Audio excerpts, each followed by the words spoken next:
Hindi ko siya kailanman kikilalanin bilang anak. Hindi ko siya kailanman kikilalanin. Ang bastos at malakas na tawa niya ay umalingaw-naw. At sa sandaling iyon, ang pasukan ng daycare ay nanahimik na parang binuhusan ng tubig. Sa gitna ng daksa ang magulang na sumusundo sa kanilang maanak sa hapon. Sabay-sabay na tumutok sa akin ang matingin ng magulang sa paligid. Ngunit ang hambok kong dating asawa na mapakmataas na nakatingin sa akin at ang malisyosong nakangiting bata niyang asawa sa tabi niya ay walang kamalay-malay. Ilang minuto lang, dahil sa mga salitang mayabang na binitawan nila, ibabagsak sila sa impyerno na walang paktakas. Dahan-dahan akong huminga ng malalim at tiningnan ang mag-asawang nakatayo sa harap ko. Sa pasilyong daycare na tinatagos ng malalim na sikat ng araw sa hapon, ilang minuto lang ang nakalipas. Ako ay isa lamang ordinaryong ina na, gayang dati, kalatkat ang pagod na katawan mula sa trabaho para sunduin ang aking minamahal na anak. Ang pangalan ko ay Maya. 34 taong gulang. 4 na taon na ang nakalipas nang matapos ang una kong kasal. At ngayon, ako ay isang single mother na nagpapalaki ng isang 4 na taong gulang na anak. Araw-araw, mula umaga hanggang gabi, nagtatrabaho ako ng part-time sa gym at work from home sa gabi, kaya't sobrang abala ako na halos wala ng oras huminga. Wala akong pera para bumiling damit para sa sarili ko at wala akong oras para magpasaayos ng buhok. Ngunit, sa tuwing nakikita ko ang aking anak na tumatakbo palapit sa akin mula sa silid-aralan ng daycare na may ngiting kasinliwana ng bulala at tinatawag akong mama, pakiramdam ko ay sulit lahat ng paghihirap ko. Ngayon din sana ay magiging isang payapa at masayang gabi. Sa gitnaan nakakalamig na hangin, mabilis akong nagbisikleta papunta sa daycare. Dali-dali akong nagtanggal ng sapatos at nakahinga ng maluwag sa mainit na hangin at masiglang boses ng mga bata sa loop. Noon iyon. Aba? Baka si Maya iyan? Mula sa likod, isang nakakainis na boses na ayaw kong marinig ang bumabaon sa aking pandinig. Ang puso ko ay kumabot ng malakas, ayaw kong lumingon. Ngunit, dahil tinawag ang pangalan ko, hindi ko ito maaring balewalain. Dahan-dahan akong lumingon na parang kinakalawang na makina. Ang nakita ko ay ang aking dating asawa na nakipagdiborsyo ako 4 na taon na ang nakalipas.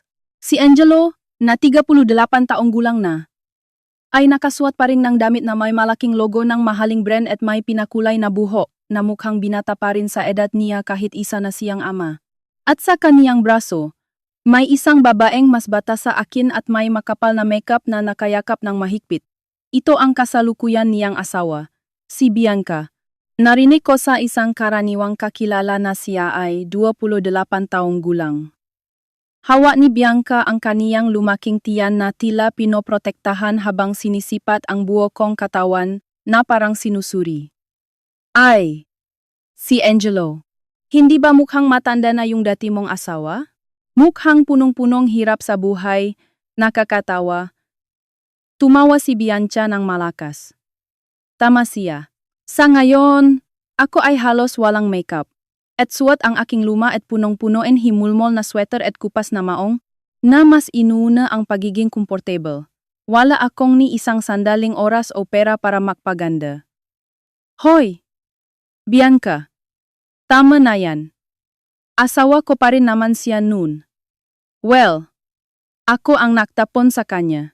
Walang pakialam na sinabi ni Angelo habang ngumingisi. 4 na taon nang hindi nakita.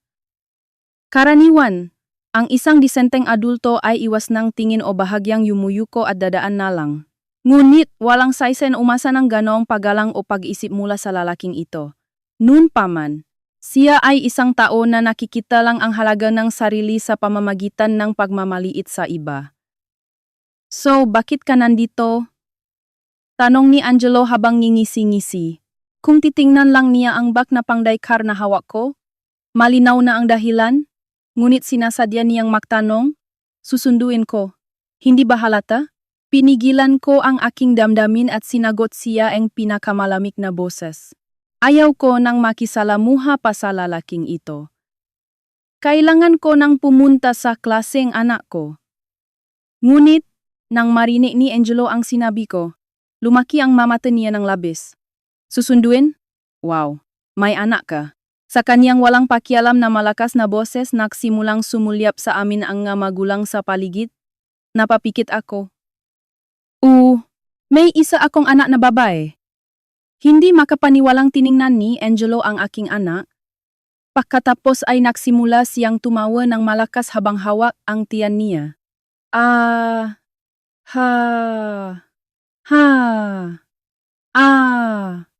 May, isa akong anak na babae. Seryoso, ang isang depektibo na tulad mo ay nakapanganak? Hindi? Sino ang tanga na nakipag-asawa sa iyo? Depektibo. Nang marinig ko ang walang pusong salitang iyon, sumakit ng bahagya ang sugat sa aking puso na natamo ko 4 na taon na ang nakalipas. Sa simula ngaming kasal, buong puso naming gustong makaroon ng anak. Ngunit, lumipas ang mataon at hindi kami biniyayaan ng anak, at araw-araw ay nadaragdagan ang pressure mula sa paligid. Ang walang pusong panunukso ang biyenan ko, at ang napakaraming insulto na binitawan ni Angelo. Ikaw ang depektibo, hindi ba? Ang pagkabigo at kahihiyan nun ay muling bumalik na parang kahapon lang nangyari. Ngunit, hindi na ako ang mahinang ako na umiyak na lang nun. Mayroon akong minamahal na anak na dapat kong protektahan. Habang tahimik akong nakatingin sa kanya, hinila ni Bianca ang braso ni Angelo nang may pagpapanggap. Teka lang, Angelo. Nagdiborsyo kayo, 4 na taon na ang nakalipas. Hindi ba? At ang bata ay 4 na taong gulang, ibig sabihin. Nagkunwari si Bianca na takpan ang bibig niya at itinuro ako. Huwag mong sabihin.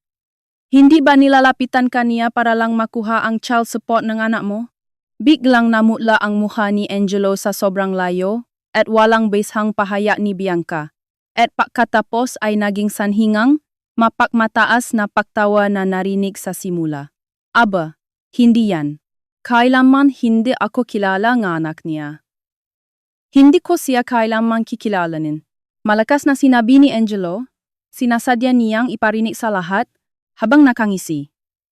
Mayroon na akong bata at magandang asawa at ang tunay kong anak sa kaniyang sinapupunan. Hindi ka na makakakuha ng pera sa akin kahit magpanggap ka pa na anak ko yan ngayon. Sumang-ayon din si Bianca at tumawa ng may pagtatagumpay sa mukha. Hindi po kami magbibigay ng child support. Talagang makapal ang mukha ng babaeng ito. Ang mamagulang sa paligid ay tuluyang tumigil at nagsimulang bumulong-bulungan. Child support? Ginagawa niya yan?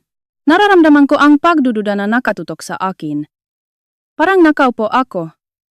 Samgatinik. Karaniwan. Dito. Ay iyak na ako. O tatakas dahil sa kahihiyuyan. Kitang-kita sa kanilang baluktot na mukha na inaasahan ni na Angelo at Bianca na makikita nila akong umiyak at tumatakas ng may kahihiyan. Ngunit, tahimik, akong huminga at diretsong tiningnan sila. Ang nasa loob ko ay hindi kalungkutan o kahihiyan, kundi isang malalim na pagkabigo at galit na kasing lamig ng yelo.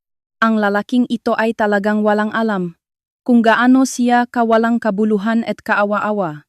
Sa pasilyong daycare, ang bulungan lang nga magulang sa paligid ang nakakapanindig balahibong umalingaw-ngaw. Ang nanay na iyon humihingi ng child support sa ganitong lugar. Ang maraming tingin na puno ng pagdududa at pag-alala ay nakatutok sa akin. Ang pasilyong daycare sa hapon ay dapat punong-punong ngiti at ginhawa nga magulang na sumusundo sa kanilang nga anak. Ang pang-araw-araw na buhay ng gaina na nagmamadaling umuwi habang dala ang manggaba ng kumot para sa siesta at manggaba ng maruming damit at nagisip ng ulam para sa hapunan. Ngunit, ang dalawang ito ay walang habas na niyurakan ang payapang espasyong iyon at ginawa itong isang entablado para ipakita ang kanilang pangit na pagmamataas. Ngunit, ang puso ko ay nakakagulat na kalmado habang tinititigan ko ang aking dating asawa na si Angelo, na mayabang na nakatayo, at ang bata niyang asawa na si Bianca na nakayakap sa kanya at pinagtatawanan ako, muling bumalik sa aking alaala ang impyernong buhay mag-asawa na natapos 4 na taon na ang nakalipas, na parang kahapon lang nangyari. Ikinasal kami ni Angelo nang ako ay 26 at siya ay 30. Noon, Si Angelo ay guwapo at may maayos na pakikitungo sa tao dahil sa trabaho niya sa sales at mukha siyang mabait at maasahang lalaki. Mahilig ako sa mga bata. Kung ikaw ang kasama ko, Maya, sigurado akong makakaroon tayo ang masaya at masiglang pamilya. Nung nag-propose siya, pinaniwalaan ko ng lubos ang mga salita niya habang nakangiti siya ng may hiya. Mahilig din ako sa mga bata at matagal ko nang pinangarap na mayakap ang isang maliit na buhay. Sa kasal, pinakpala kami ng aming mamagulang at kaibigan, at ang aming kinabukasan ay dapat na punong-punong pag-asa. Ngunit, lumipas ang 3 taon ng kasal, at hindi kami biniyayaan ng anak. Sa simula, ang saloobin ni Angelo ay medyo kampante, ngunit unti-unti itong naging inis habang sunod-sunod na nagiging magulang ang aming makaibigan. Ang nakadagdag pa rito ay ang biyenan ko na nakatira malapit sa amin. Maya, wala pa ba? Ang anak ng kapitbahay na si Ginang de la Cruz ay mayroon ng pangalawang anak, at si Angelo ang panganay ko. Kaya kailangan mo nang ipakita sa amin ang mukha ng aming apo. Tuwing weekend, binibisita niya kami ng walang paunang abiso at nagbibigay ng pressure na may halong buntong hininga. Ang babae ay magiging buolang kapag nakapanganak ng anak. Hindi ba dahil malamigin ang katawan mo? Dapat mas magsumikap ka bilang isang babae. Nasasaktan ako sa mga walang pusong salitang biyenan ko. At kahit umiyak ako at humihinging tulong kay Angelo, hindi niya ako pinagtanggol. Tama ang sinasabi ni Mama. Seryoso, nagsusumikap ka ba talaga? Lahat ng kaibigan ko ay naging tatay na. Ako lang ang nahihiya. Sinasaway ako ni Angelo na parang sinasadya kung hindi mabuntis. Araw-araw kong sinusukat ang aking basal body temperature. Nag-ingat sa pagkain, kinakalkula ang ovulation days at pilit na inaayon ang schedule. Ang aking katawan at isip ay bumagsak sa malalim na pagkabigo tuwing dumadating ang aking buwanang dalaw at labis akong nanghina. Maya, subukan nating magpa-eksamin sa ospital ng dalawa. Nang lakasan ko ang loob ko at imungkahi iyon, nagulantang siya. Ha? Ako ang magpapa-ospital? Nagpapatawa ka ba? Maluso ako. Ikaw lang ang kailangan ng eksamin. Pagkatapos ay sinipa niya ang mesa sa sala. Nang mapanahong iyon, pinaktawanan niya ang takot kong hitsura. 4 na taon ang lumipas, at ganap na nabunyak ang tunay na pagkatao ni Angelo. Hindi na naman ba? Wala kang silbi. Habang nakaupo sa sofa sa sala, bumulong siyang inis. Matagal na tayong nagsisikap. At mukhang may depekto ang katawan mo. Pakiramdam ko ay nabigyan akong depektibong produkto. Depektibong produkto. Ang masalitang iyon ay parang matutulis na kutsilyo na paulit-ulit na sinasaksa ang puso ko. Ang malamig na tingin na parang tingin sa basura mula sa asawang pinakamamahal ko. Unti-unti kong sinisisi ang sarili ko na. Wala akong halaga bilang isang babae dahil hindi ako makapanganak. Naniwala ako na lahat ay kasalanan ko at bumagsak ako sa matinding depresyon. At pagkatapos na magulong diborsyo, 4 na taon na ang nakalipas. Itinaboy niya ako sa bahay at tuluyan akong pinutol. At muling nagpakasal sa kasalukuyan niyang asawa na nakilala niya sa isang dating app o katulad nito. Kung bata ang babae, siguradong mabilis itong magkakaanak. Ipinamalita ni Angelo iyon sa paligid, at narinig ko rin mula sa aming karaniwang kaibigan. At ngayon, pagkatapos ang 4 na taon, nakaroon kami ng pinakamasamang pagtatagpo sa pinakahindi inaasahang lugar. Hoy, bakit ka tahimik? Hindi ka makasagot dahil makapal ang mukha mo? Sa aking pandinig, umalingaw ang malakas na boses ni Angelo. Buong-buo siyang naniwala sa kaniyang imahinasyon na toto. At galit na sinabi, alam ko na mula pa noon na magpapanggap kang anak ko ang anak mo. At hihingi kang pera. Kaya ayaw ko sa babaeng mapagpilit na tulad mo. Nang marinig ang masalita ni Angelo, si Bianca sa tabi niya ay sumigaw nangku, nakakatakot, at kumapit sa braso ni Angelo. Angelo, huwag kang magpapadaya sa matandang ito. Mayroon ka ng ako at ang sanggol sa aking tiyan. Hawak ni Bianca ang kaniyang lumaking tiyan at tiningnan ako ng may awa. Kaawa-awa ka rin. May gusto ka pa rin kay Angelo kaya ginagamit mo ang anak mo sa ibang lalaki at sinasabing anak mo kay Angelo? Ngunit, asawa ko na si Angelo. Tanggapin mo na. Ang kanilang walang kabuluhan at mapagmataas na salobin. Malamang. Inakala nilang hindi ako makasagot kaya tahimik lang ako. Lumitaw sa mukha ni Angelo ang hindi may paliwanag na pagmamataas. Narinig mo? Tama ang sinabi ni Bianca. Mayroon na akong bata at magandang asawa at ang tunay kong anak. Isang perpektong kaligayahan na hindi mo kailanman makakamtan, depektibo. Ang bulungan ng mga magulang sa paligid ay lalong lumakas. Ay, ang babaeng iyon. Anak ng ibang lalaki sa kaniyang dating asawa. Hindi ka panipaniwala. Grabe naman ang pagiging makapal ng mukha. Malami na tingin at walang pusong bulungan. Ang dati kong ako ay maaring hindi nakayanan ang sitwasyong ito at umiyak at tumakas. Hindi ko rin maaring makaroon ng lakas na sumagot sa lalaking ito na walang pakialam na saktan ang damdamin ng iba para lang mapanatili ang kaniyang pagkalalaki. Ngunit, iba na ako ngayon. Mayroon akong hawak na katotohanan na hindi nila kailanman malalaman. Perpektong kaligayahan, huh? Tahimik kong ibinulong. Ha? May sinabi ka? Kumuno ang nuni Angelo at lumapit ng isang hakbang. Dahan-dahan kong inangat ang tingin ko at diretsong tiningnan si Angelo. Walang galit o kalungkutan. Tanging malamig na tingin na parang tiningnan ang isang walang kabuluhang payaso ang nakikita ko. Malinaw kong naririnig ang tunog ng impyernong darating sa kanya. Ah, may sinabi ka. Hindi narinig ni Angelo ang aking tahimik na bulong. Kumunot ang noo niya at lumapit ng isang hakbang na may pagpilit.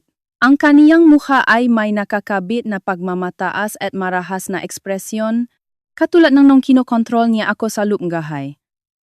Ang dati kong ako ay pipitik ang balikat at iwas ng tingin sa takot sa tuwing sisigaw siya ng bahagya at lalapit.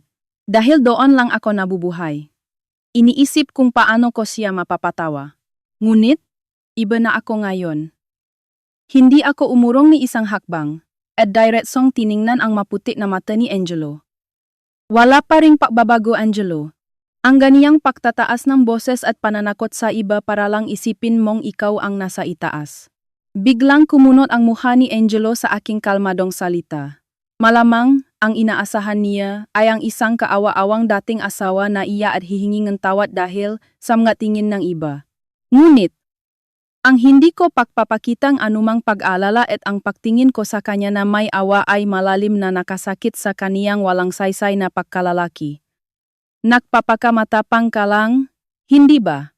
Ang isang babaeng mukhang mahirap na tulad mo ay walang karapatang magsalita ng mayabang. Sumigaw si Angelo at itinuro ang aking katawan, pinagtatawanan ako. Tingnan mo. Ang iyong nga damit na punong-punong himulmol. Ang iyong buhok ay magulo at wala kang makeup. Nakasulat sa mukha mo na ikaw ay isang babaeng iniwan ng asawa, nagpapalaki ng anak na mag-isa, at namumuhay sa ilalim ng hirap araw-araw. Sa ganoong kauwaawang kalagayan, naglakas-loob ka pa talagang magsalita ng mayabang. Sumang-ayon din si Bianca na nakayakap sa braso ni Angelo at tumawa ng malakas. Nakakaawa naman. Siguro ay sobra siyang nahihirapan simula nang makipaghiwalay kay Angelo. Sa akin naman, sinabi ni Angelo na huwag kong palamigin ang katawan ko dahil buntis ako. Binilhan niya ako ng coat na ito at ng dress na ito. Habang sinasabi iyon, ipinakita ni Bianca ang collar ng kaniyang branded na coat. Bukod pa rito, idinikit niya ang kaniyang kaliwang kamay sa harap ng aking mamata at ipinakita ang kaniyang kumikinang na singsing na may malaking diamante sa kaniyang daliri. At ito, binilhan niya ako bilang regalo sa pagbubuntis. Si Angelo ay napakabait at maasahan. Ang pinakamahusay na asawa. Kung gagampanan mo lang ang iyong tungkulin bilang isang babae. Siguro, hindi mo naintindihan iyon. Tulad ng isang walang silbi na tulad mo. Tungkulin bilang isang babae. Nang marinig ko ang masalitang iyon, sumakit ng bahagya ang dating sugat sa aking puso. Ang mukhang biyenan ko na pumilit sa akin na ang babae ay magiging buwalang kapa na kapanganak nga. Ana at ang malamig na boses ni Angelo na nagtula sa akin na wala kang silbi, ay muling bumalik sa aking alaala. Ngunit, nawala ang sakit sa isang iglap. Wala na akong dahilan para manatiling nakatali sa ganoong makaluma, at baluktot na paniniwala.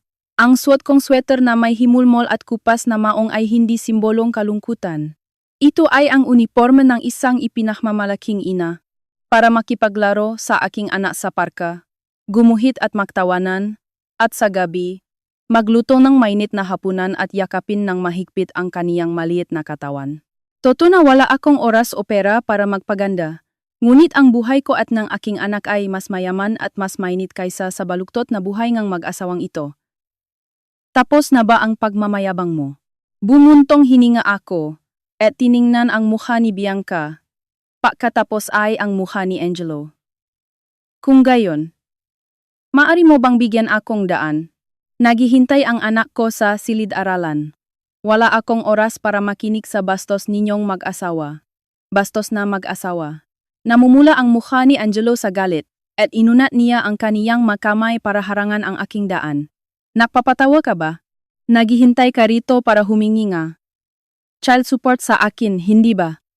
Nagpapakamatapang ka lang ba para tumakas? Sa sobrang kakaiba niyang imahinasyon, nagulat ako at nawalan ng salita. Ang lalaking ito ay mukhang iniisip na ang mundo ay umiikot lang sa kanya. Angelo, nakakamali ka ng malaki. Ngunit, inilakas ko ang boses ko para marinig nga magulang sa paligid. Wala akong balak humingi ng child support o kahit piso mula sayo. Bukod pa rito, sino ang nagsabi na anak mo ang batang ito?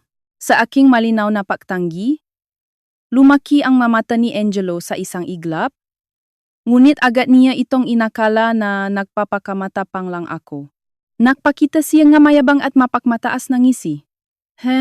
May sinabi ka pa. So ano?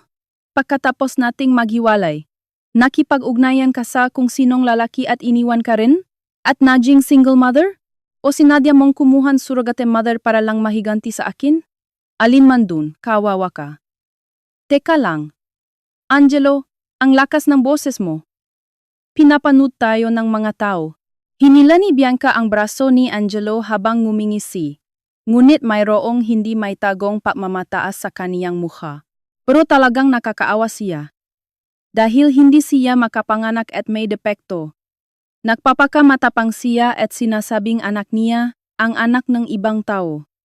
Siguro ay nabaliw na siya. Depektibo.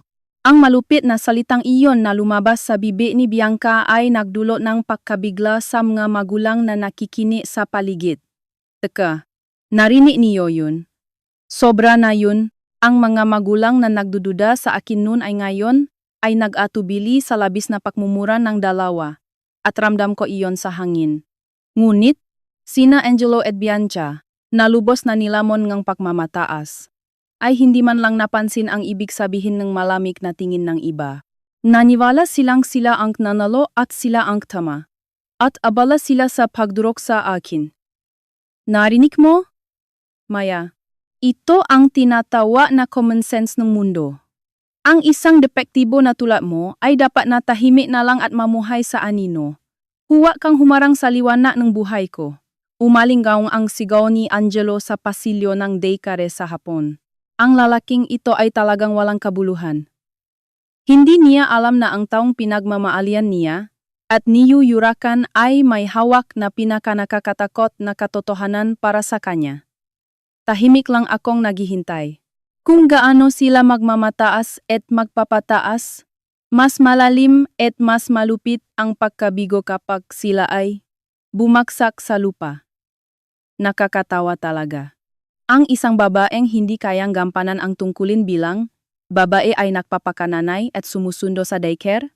Ang salitang lumalabas sa bibig ni Angelo ay lalong naging bastos at walang pigil.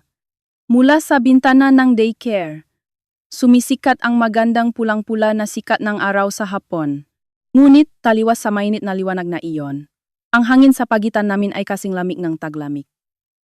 Mula sa isang silid-aralan, Naririnig ang inosenteng kantangam gabata.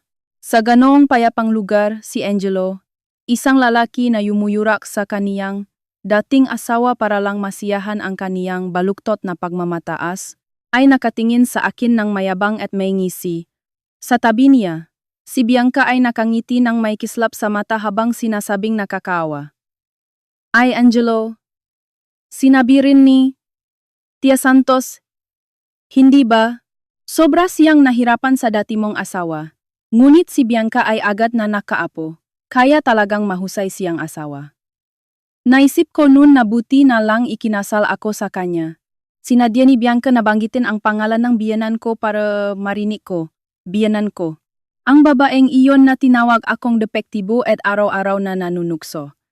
Isang tao na walang pakialam sa sakit ng iba, tulad ni Angelo. Tuwang-tuwa rin si Mama. Sinasabi pa rin niya ngayon na talagang nakahinga siya nang maluwag nang umalis ka sa bahay. Walang halaga ang babae kung hindi niya kayang suportahan ang lalaki at magbigay nga anak. Niyakap ni Angelo si Bianca at ipinakita ang kaniyang paghalik sa pisngi. Sa pasilyong daycare, isang pampublikong lugar, at sa gitna nga masiglang boses ng bata sa malapit, tuluyan na silang nawalan ng pag-isip. Ang magulang sa paligid ay kumunot ang no sa kawalan ngang pinaaralan, ang ilan ay mabilis na umalis, at ang ilan ay tumingin sa amin ng may pag-alala. Sino ang anak na inaalagaan mo, kung gayon? Sa wakas, ang panunukso ni Angelo ay tumuto sa aking minamahal na anak. Hindi ka naman makapangana, kaya malamang ay galing sa ampunan o sa kamag-anak na ipinasalang sayo. Kaawa-awa ka. Kung sa isang mahirap, malungkot, at iniwan ng asawa na tulad mo lumaki ang anak, hindi yan magiging normal na adulto. Noon, may isang bagay na malamig na umalap sa loob ko. Sa 4 na taon ng aming kasal, napakaraming beses akong ininsulto ng lalaking ito. Dahil sa iyo, nasira ang buhay ko. Wala kang silbi. Salot ka. Tuwing ganon, umiyak ako at humihinging tawad, sinisisi ang sarili ko. Hindi ako nasasaktan o nahihirapan kahit gaano pa ako kamalitin o insultuhin. Dahil alam ko na ang kawalan ng kalaliman ng lalaking ito. Ngunit, hindi ko kailanman papayagan na insultuhin ng lalaking ito ang aking anak na mas mahalaga kaysa sa buhay ko na hindi pa niya nakikita. Ano ang sinabi mo? Ang boses ko ay nakakagulat na mababa at kasing lamig ng yelo. Sa isang iglap, napabigla si Angelo, ngunit agad siyang nagpakita ng inis. Paulit-ulit kong sasabihin na ang isang pekeng ina na tulad mo ay magiging malungkot habang buhay. Hindi ka naman kadugo, kaya nakakadiri ang pagpapakapamilya ninyo. Gawin niyo lang yan sa loong bahay ninyo. Tinakpan din ni Bianca ang bibig niya, at tumawa. Kahit nakasuot siya nga mahaling damit at may perpektong make-up, ang nga salitang lumalabas sa bibig niya ay nagpapakita ng kaniyang pangit na kaloban. Tama po. Kung gusto lang niya nga anak, dapat nag-alaga na lang siya nga alagang hayop. Ang pag-isip na anak niya ang anak na ibang tao ay abnormal. Hindi ba dapat magpa-check up siya sa doktor? Dating asawa ka ni Angelo. Kaya medyo makapal na ang mukha mo. Ang masalitang dalawa ay walang awa na sinisira kami ng anak ko. Kung ako ay talagang bao at nagpapalaki ng ampunan na hindi ko kadugo, gaano kaya kasakit ang mga salitang ito? Maraming magulang at anak ang may malalim na pagmamahalan kahit hindi sila kadugo. Ang kanilang pag-iisip na pagtawanan iyon, bilang laro at peke, ay masyadong mahirap at malupit. Hindi ninyo ba talaga alam kung gaano kayo kahiya-hiya? Nang tahimik kong sabihin iyon, muling nagalit ang mukha ni Angelo. Ha? Ikaw ang dapat mahiya. Iniwan na asawa, kasama ang anak ng ibang tao, at naglalakat-lakat na may sirang damit. Sino sa atin ang mas kawawa? Tanungin mo ang matao rito. Inunat ni Angelo ang kaniyang mga kamay at itinuro ang mga magulang sa paligid.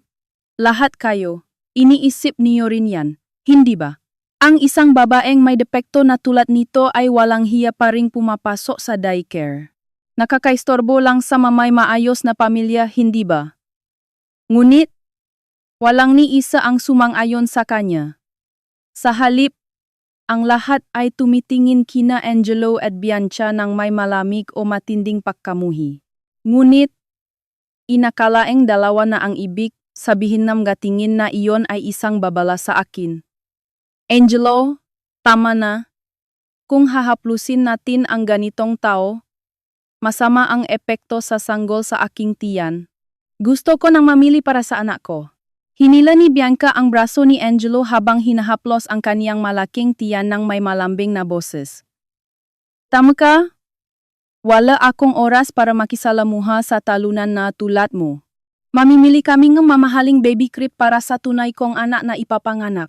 Sa huli, pinaktawanan ako ni Angelo nang may pagmamataas. Ah, sige, mag-enjoy ka sa iyong kaawa-awang buhay, mahirap kasama ang anak ng ibang tao, depektibo. Kami ay gagawa ngang pinakamasayang pamilya, kaya huwag ka nang makialam sa buhay namin. Lumapit pa si Angelo ng isang hakbang at sinabi ng may pagpilit. Hoy, naririnig mo ba? Kung malapit sa amin ang isang babaeng baliw na tulad mo, masama ang epekto sa katawan ni Bianca. Umalis ka na kasama ang hindi mo kakilalang anak at mawala sa paningin namin. Sa tuloy-tuloy ng mga salitang puno ng karahasan at kasamaan, mahigpit kong kinuyom ang aking kamao at tiningnan ang malamig na sahig.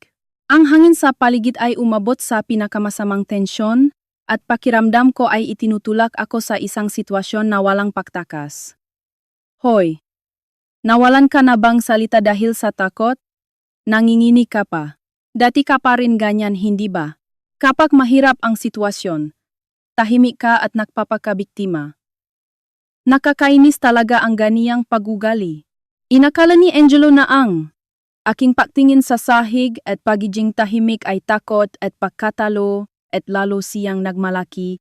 Sinigaw ng malakas para marinig ng mamagulang sa paligid. Nang makita niyang nanginginig ng bahagya ang aking nakakuyom na kamao. Buong-buo siyang naniwala na siya ang kumokontrol sa sitwasyon. Ngunit hindi niya kailanman may intindihan. Ang pagyanig na aking kamay ay hindi dahil sa takot o kalungkutan, kundi dahil sa malamig na galit na bumubulwak mula sa aking kalooban at sa desperasyon na pinipilit kong pigilan ang pagtawa habang nakikita ang lalaking sobrang walang kabuluhan. Sa totoo lang, nainis ako sa paglitaw mo sa paningin ko. Nagsimulang magsalita si Angelo ng may pagmamalaki at may labis na pagkilos, sinasadya niyang ipaalam sa mga magulang sa paligid. Ako, nasayang ang mahahalagang taon ng aking 30s dahil sa isang depektibo na tulad mo. Gaano ako nahihiya na tinitingnan ako ng aking mga kamag-anak na wala pa ring anak. Lahat iyon ay dahil sayo na humahadlang sa akin. Ang sigaw ni Angelo ay unti-unting naging isang talumpatingang pagkaawa sa sarili kung gaano siya kaawa-awang biktima. Ngunit, tingnan mo, ikinasal ako kay Bianca at pagkalipas ng ilang buwan. Nabuntis siya. Ako ay malusok. Ang aking genes ay perpekto. Malinaw na napatunayan na ikaw ang may problema.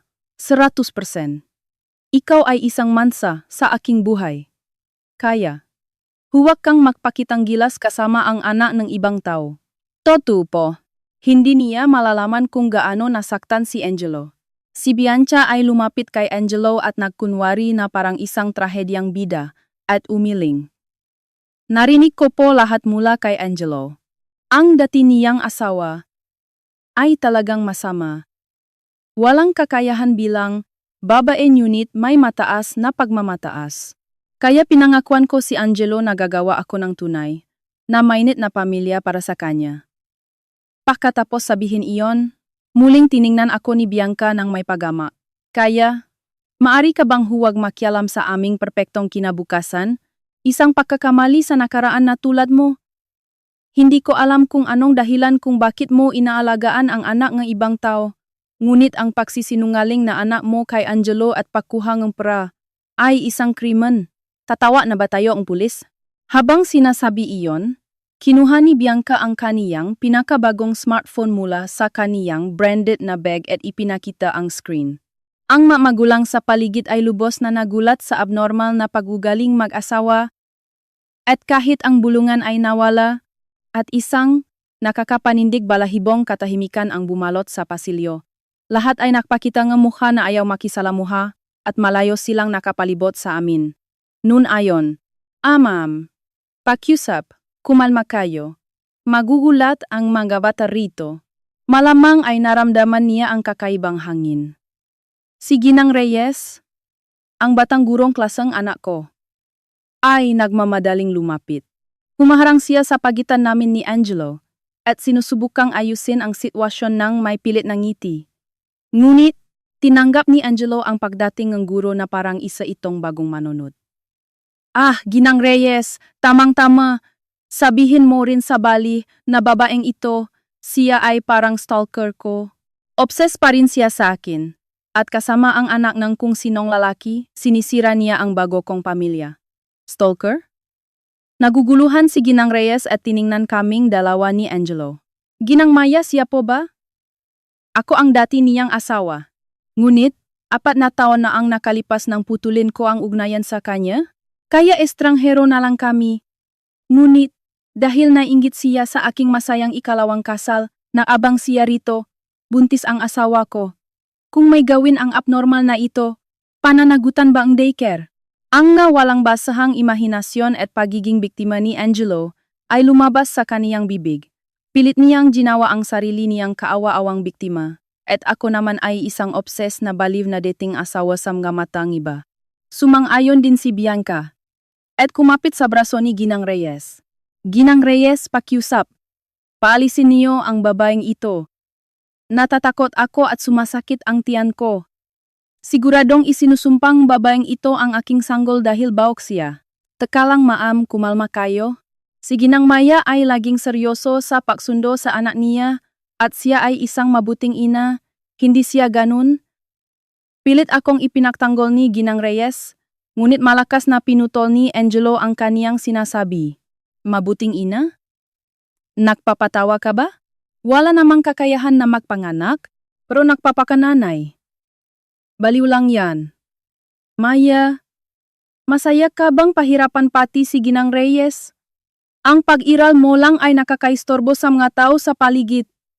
Noon at ngayon, ang salita ni Angelo na ang pairal mo lang ay nakakistorbo ay lumabas na parang matulis na tini. Ito ang salita ng sumpa na pauli-ulit kong naririnig mula sa kanya sa 4 na taon ng aming kasal. Tipik-tipo ka. Kapag nandiyan ka, lumalalim ang lungkot sa bahay. Mawala ka sa buhay ko. Noon, natulala ako sa mga salitang ito at wala akong nagawa kundi umiyak at humingi ng tawad sa kanya. Dahil, malalim akong na-brainwash na kasalanan ko. At ako ang may pakukulang kaya siya nagagalit. Ang kaawa-awang alaala ng gabing umuulan, nang itaboy niya ako sa labas ng bahay, at nanginginig ako ng ilang oras sa harap ng pintuan na nakasuot lang ng manipis na damit. Ngayon, muling kinukwestiyon ang aking pag-iral at hinahamak ako sa harap ng maraming tao. Ang masakit na tingin mula sa paligid, ang naalala na guro, ang mayabang na nakatingin na sina Angelo at Bianca. Sa tingin ng lahat, ako ay kaawa-awang babae na lubos na pinahihirapan, naniwala silang iyak ako at tatakas. Kitang-kita sa mukha ni Angelo ang nakakadiring pagmamataas na ako ay tama, ako ang ganap na nagtatagumpay. Ngunit, dahan-dahan akong huminga ng malalim. Pinuno ko ang aking bagat ng malamig na hangin, at pagkatapos ay tahimik na inangat ang aking mukha. Walang luha, walang takot. Tanging malalim na katahimikan at malamig na ilaw na parang sinusukat ang lalim ng pagkabigo na darating sa kanya. Ang pilit ng ngiti ni Angelo ay biglang huminto. Tapos na ba kayo?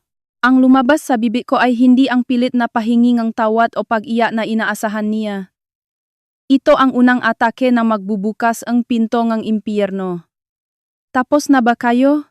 Ang aking mababa, ngunit malalim at kalmadong boses ay umalingaw-ngaw sa magulong pasilyo ng daycare. Sa sandaling iyon, ang bastos na ngiti sa mukha ni Angelo ay biglang huminto na parang yellow. Ang inaasahan niya ay ang isang kaawa-awang dating asawa na iyak at hihingi ng tawad na hindi makatiis sa malamig na tingin ng iba. Ngunit, Ang hindi ko pagpapakita ng anumang pag-alala at ang pagtingin ko sa kanya na may awa ay malalim na nakasakit sa kaniyang walang saysay na pagkalalaki. Ha? Nagpapakamatapang ka lang hindi ba? Dahil sa sinabi ko, nabaliw ka na ba? Lumapit si Angelo ng isang hakbang para manakot, ngunit ang kaniyang hakbang ay medyo iba na sa dati niyang kumpiyansa. Isang bahagyang kaba na parang nakaharap siya sa isang hindi pamilyar na kontra-atake ang nakikita ko sa kaniyang nga mata. Hindi ko ito pinalampas.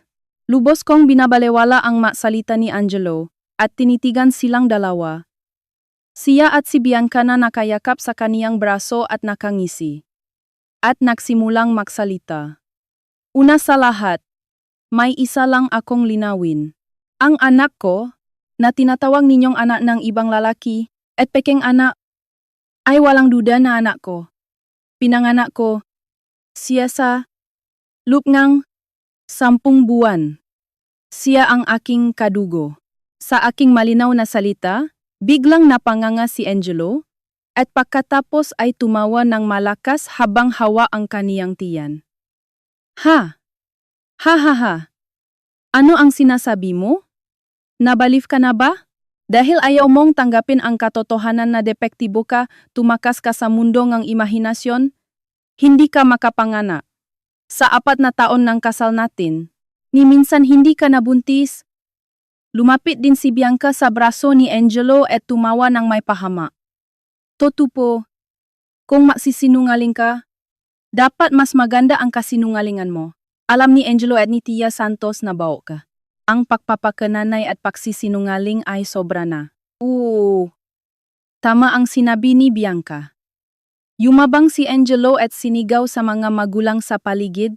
Sinasabi rin noon ni Mama na si Maya ay may depekto bilang babae. Kaya itinapon ko ang walang silbi na tulad mo at pinili ko si Bianca, isang perpektong babae. Huwag ka nang magpanggap na anak mo ang nakita mo kahit saan. Ang walang pusong salita ay sunod-sunod na lumalabas sa bibig ng dalawa. Ang dati kong ako ay maaring matulala sa karahasang ito at hindi na makahinga. Ang alaala ng pagyak sa madilim na sulok ng silit habang sinisisi ang sarili ko na ako ang depektibo, ako ang masama, ay sumagi sa aking alaala. Ngunit, ang nasa loob ko ngayon ay hindi kalungkutan, kundi labis na pagkabigo. Tahimik kong tinanggap ang kanilang pagmamayabang na parang nakikinig sa isang magandang musika. At sinabi ko ng dahan-dahan, Angelo, talagang binabago mo ang alaala mo para lang sa kapakanan mo. Ako ay may depektong katawan bao. Sino ang nagsabi niyan? Ang biyenan ko na walang alam sa medisina? O ikaw na ayaw tanggapin ang iyong pagkakamali? Nang tanungin ko ng may paghahamak, biglang namula ang mukha ni Angelo at umusbong ang maugat sa kaniyang lig. Nagpapatawa ka ba? Ang katotohanan na hindi ka nabuntis sa loob ng maraming taon ang pinakamagandang ebidensya? Malusog ako, kaya ikaw ang may problema. Nakakatakot talaga ang pagiging kampante. Bumuntong hininga ako ng bahagya at tiningnan siya ng may awa. 4 na taon na ang nakalipas bago kayo nagdiborsyo. Pumunta tayo sa isang fertility clinic, hindi ba? Ayaw mo nun? Sinasabing wala akong kinalaman diyan. Ikaw lang ang pumunta sa ospital at nagalit ka. Ngunit, nagmakaawa ako at lumuhod. At sa wakas ay sumama ka ng isang beses.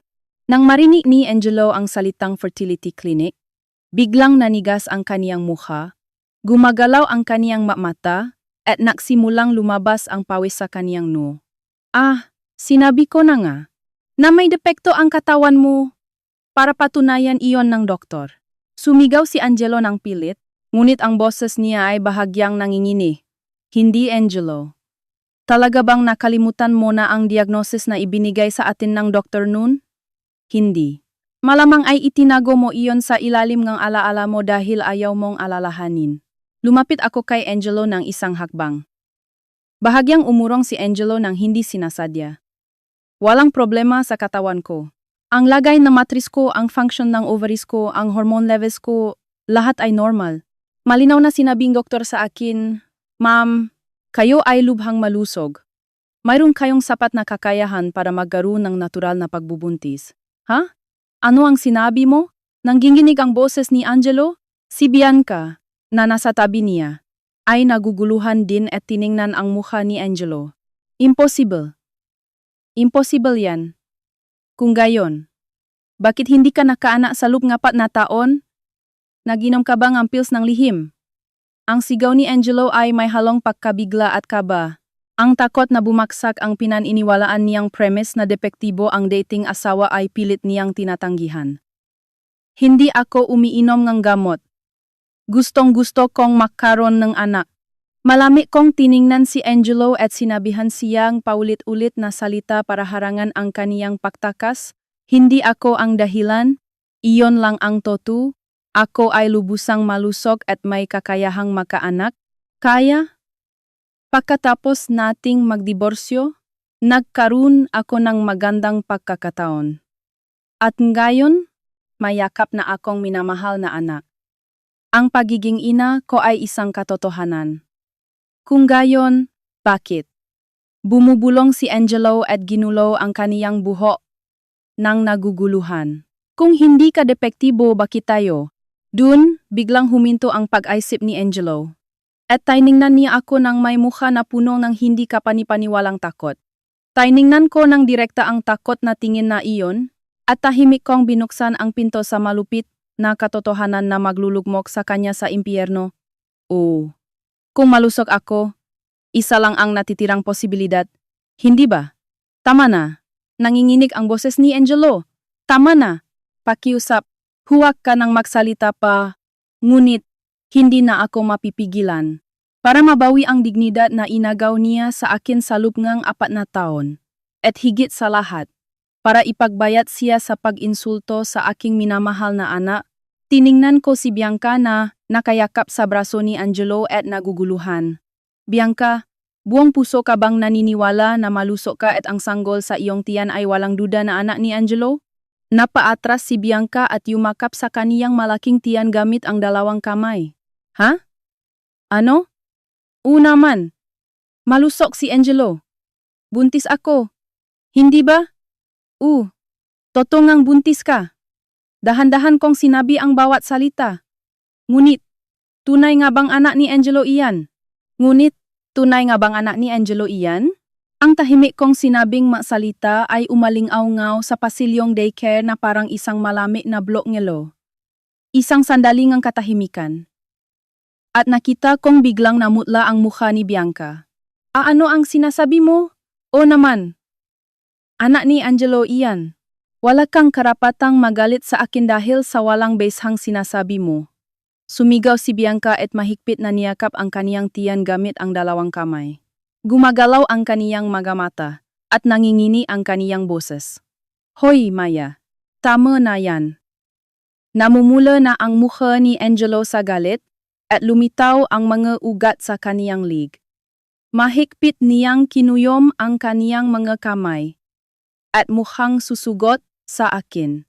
Kung patuloy mong iinsultuhin ang asawa ko at ang anak ko, tatawagan ko na talaga ang pulis. Walang maniniwala sa mamasalita ng isang babaeng baliw na tulad mo. Pagmumura? Pulis? Hindi ako natinak sa pananakot ni Angelo at tiningnan ko lang siya ng malamig. Sige, tawagan mo. Pulis o abogado. Kung ganun, makakakuha.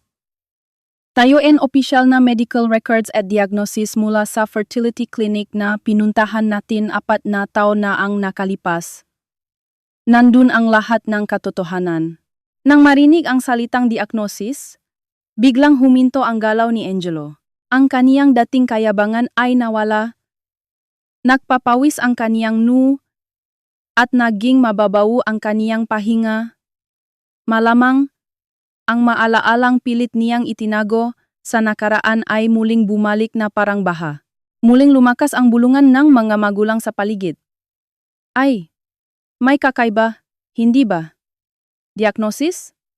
Ibig sabihin, ang asawa ang may problema? Kung ganun, bakit buntis ang asawa? Ang magatingin niga pagdududa at pag-aalinlangan. Ang malamig na tingin na nakatutok sa akin nun ay ngayon ay nakatutok na kina Angelo at Bianca. Lumaki ang sitwasyon na hindi na nila kayang kontrolin. Tama na, tumahimik ka. Maya, huwag ka nang magsalita pa. Tinakpan ni Angelo ang kaniyang matay nga gamit ang dalawang kamay. Umurong na parang tumatakas mula sa isang nakakatakot na halimaw. Maluso ako. Walang masama sa akin. Sinabilang ng doktor ang kung ano-ano. Bukod pa rito. Lalaki ako. Paano naman ako makakaroon ng problema? Ang lumabas sa bibig ni Angelo ay walang saysay na pagtatanggol. Tiningnan ko siya ng may awa at dahan-dahang umiling. Nagsasalita ka pa rin ng ganun. Katulad mo rin nun sa clinical room, tinatakasan mo ang iyong maliit na pagkalalaki at isinisisi ang lahat sa akin. Dahan-dahan, ngunit malinaw kong sinimulan ang kuwento ng nyari 4 na taon na ang nakalipas sa malamig na clinical room. Sinabi ng doktor sa iyo, walang problema sa asawa mo. Ngunit, sa resulta ng sperm test ng mister mo, napakababa ang bilangang sperm at lubos na mababa ang motility rate. Napakahirap magkaroon ng natural na pagbubuntis. Hindi. Niyakap ni Angelo ang kaniyang ulo at sumigaw ng bali. Ngunit, walang awa kong sinabi ang nga salita. Nakalimutan mo na bang bao ka? Nang marinig ang tahimik, ngunit mapagpasyang salitang iyon, ganap na huminto ang hangin sa pasilyo ng daycare. Pati ang boses ng mga bata, ang bulungan ng mga magulang, at maging ang tuno ng mga sasakyan sa labas ay tila nawala sa kakaibang katahimikan. Bao? Napanganga si Bianca at hindi makapaniwalang tiningnan si Angelo. Angelo, ano ang ibig sabihin niyan? Hindi ba sinabi mong dahil sa katawan ni Maya kaya hindi ka nakaanak? Hindi, Bianca. Huwag kang maniwala. Nagsisinungaling siya para lang sirain ako. Pilit na hinawakan ni Angelo ang balikat ni Bianca at inuga-uga. Perpekto ako. Buntis ka. Hindi ba? Ang anak ko sa tiyan mo ang pinakamagandang ebidensya. Ngunit, ang nakikita sa mukha ni Bianca ay hindi tiwala sa asawa, kundi matinding takot at pagkalito. Nangingini ang kaniyang kamay at binitawan ang braso ni Angelo. Hindi! Kasi sinabi rin ni Tia Santos na bao si Maya. At sinabi niya na si Angelo ay maluso at walang problema, isang tunay na lalaki. Nilihim ni Angelo at ang biyenan ko ang katotohanan. Tahimik kong sinabi ang katotohanan kay Bianca. Hindi matanggap ni Angelo ang katotohanan na bao siya. Natatakot siyang masira ang kaniyang pagkalalaki. Kaya ano ang ginawa niya? Sinisisi niya ang lahat sa akin na malusog. Naalala ko ang impyernong maaraw nun. At bumaba ang tono ng boses ko. Nadepektibo ka? Sinisira mo ang buhay ko. Ganun ang paulit-ulit niyang sinasabi sa akin araw-araw. At kasama ang biyenan ko, pinahihirapan niya ako sa isip. Para lang itago ang katotohanan na siya ang may problema, ginawa niya akong masama. At pagkatapos, itinaboy niya ako sa bahay at muling nagpakasal sa iyo, isang batang babae.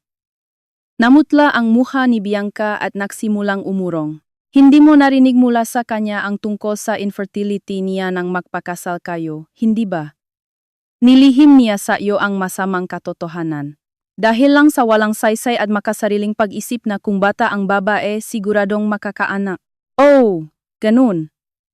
Tinakpan ni Bianca ang kaniyang mukha gamit ang dalawang kamay at pilit na pinipigilan ang pabaksak ng kaniyang tuhod. Hindi!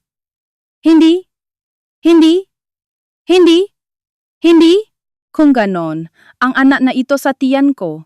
Ang sigaw ni Bianca ay umaling-aungaw. Ang problema ay lumaki na mula sa mga nakaraang kasinungalingan ni Angelo patungo sa isang malaking bomba na walang paktakas ang pagiging amang anak ni Bianca ngayon. Tahimik kong tiningnan ang nga mata ni Bianca. Bianca, kung halos zero ang kakayahan ni Angelo na makaroon ng natural na pagbubuntis, kung gayon, kaninong anak ang sanggol sa iyong tiyan? Ang pintong impyerno ay tuluyang bumukas. Bianca, kung halos zero ang kakayahan ni Angelo na magkaroon ng natural na pagbubuntis, kung gayon, kaninong anak ang sanggol sa iyong tiyan? Ang tanong kong iyon ay tumusok sa puso ni Bianca na parang matulis na ngipin. Biglang namutla ang kaniyang mukha na kanina ay nagmamataas pa sa akin. At nanigas siya sa takot. Nagsimulang manginig ang kaniyang maliit na balikat. Ang kaniyang dalawang kamay ay walang sindun na niyakap ang kaniyang malaking tiyan na tila itinatago. Kung hindi siya nakipag-ugnayan sa ibang lalaki bukod kay Angelo, ang mga salita ko ay maaring balewalain lang. Niya bilang balih na salita ngang dating asawa, ngunit malinaw na iba ang kaniyang reaksyon, ang kaniyang mga mata ay mabilis na gumagalaw.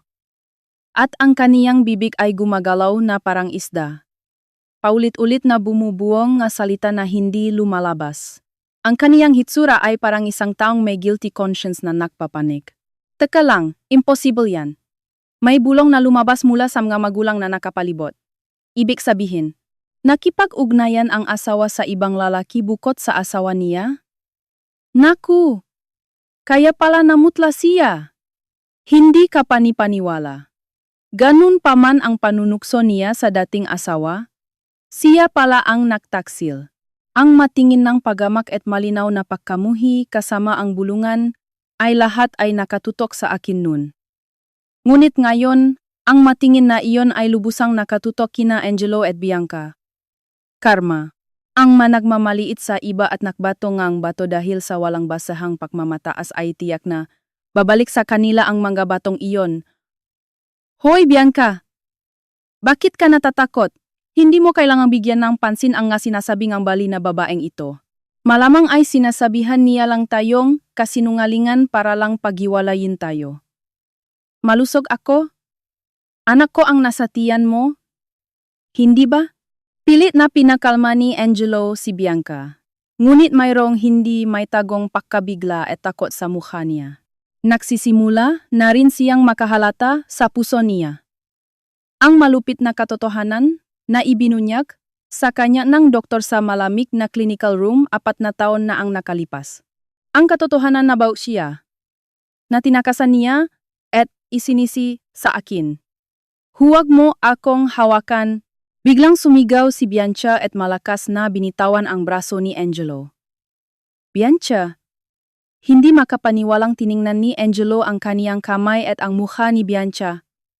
Kasi, nagsimulang umiyak si Bianca. Narinig ko kay Tia Santos na malusok ka at isang tunay na lalaki. Nabawo lang ang dati mong asawa. Kung alam ko lang na ikaw ang may problema nun. Ende, ang mukha ni Angelo ay naging mula galit patungo sa desperasyon. Bianca, hindi mo naman siguro nakipag-ugnayan sa ibang lalaki bukod sa akin, hindi ba? Hindi. Nakpapanik si Bianca at niyakap ang kaniyang ulo. At muntik nang lumuhod. Ito ay isang aksidente lang. Nag-isa lang ako at malungkot dahil laging gabi ang trabaho mo. Kaya nakipagkita ako sa ex ko ng isang beses.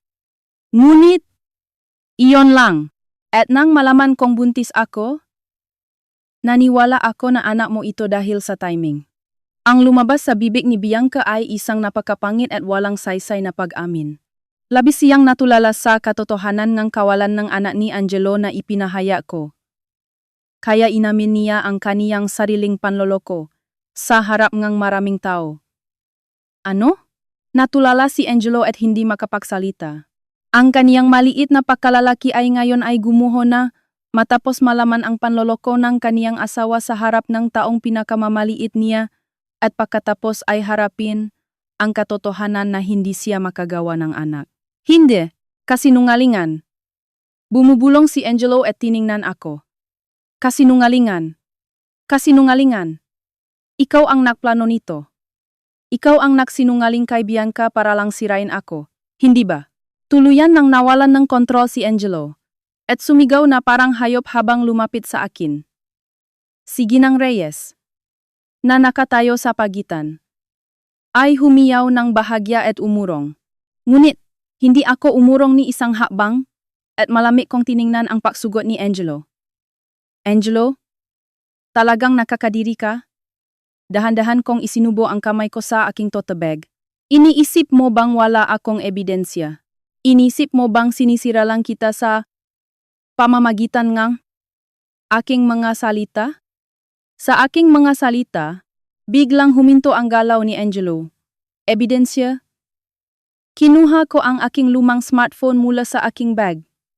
Isang lumang smartphone na may bahagyang basag na screen. Ngunit, sa maliit na makinang iyon, mayroong isang malakas na sandata na kayang sirain ang makasinungalingan ng lalaking ito at ibagsak siya sa imperno.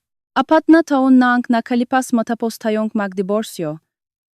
Itinaboy ako sa bahay ng walang awa, na may tatak na depektibo mula sayo at kay Tia Santos. Habang pinipindot ko ang screen ng smartphone, nagsimula akong magsalita ng may tahimik, ngunit matinding galit. Pagkatapos nun, ipinamalita ninyo sa mga karaniwang kaibigan at kamag-anak na ako ang dahilan kung bakit hindi kayo nakaanak. Itinago ko ng mabuti ang isang bagay para lang maprotektahan ang sarili ko mula sa inyong makasinungalingan. Isang bagay?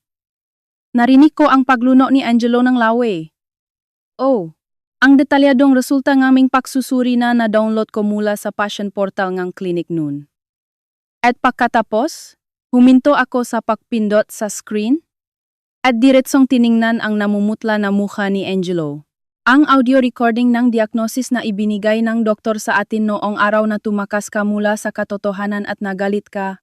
Sa sandaling iyon lumaki ang mga mata ni Angelo at muling bumalot sa pasilyo ng daycareng nakakatakot na katahimikan.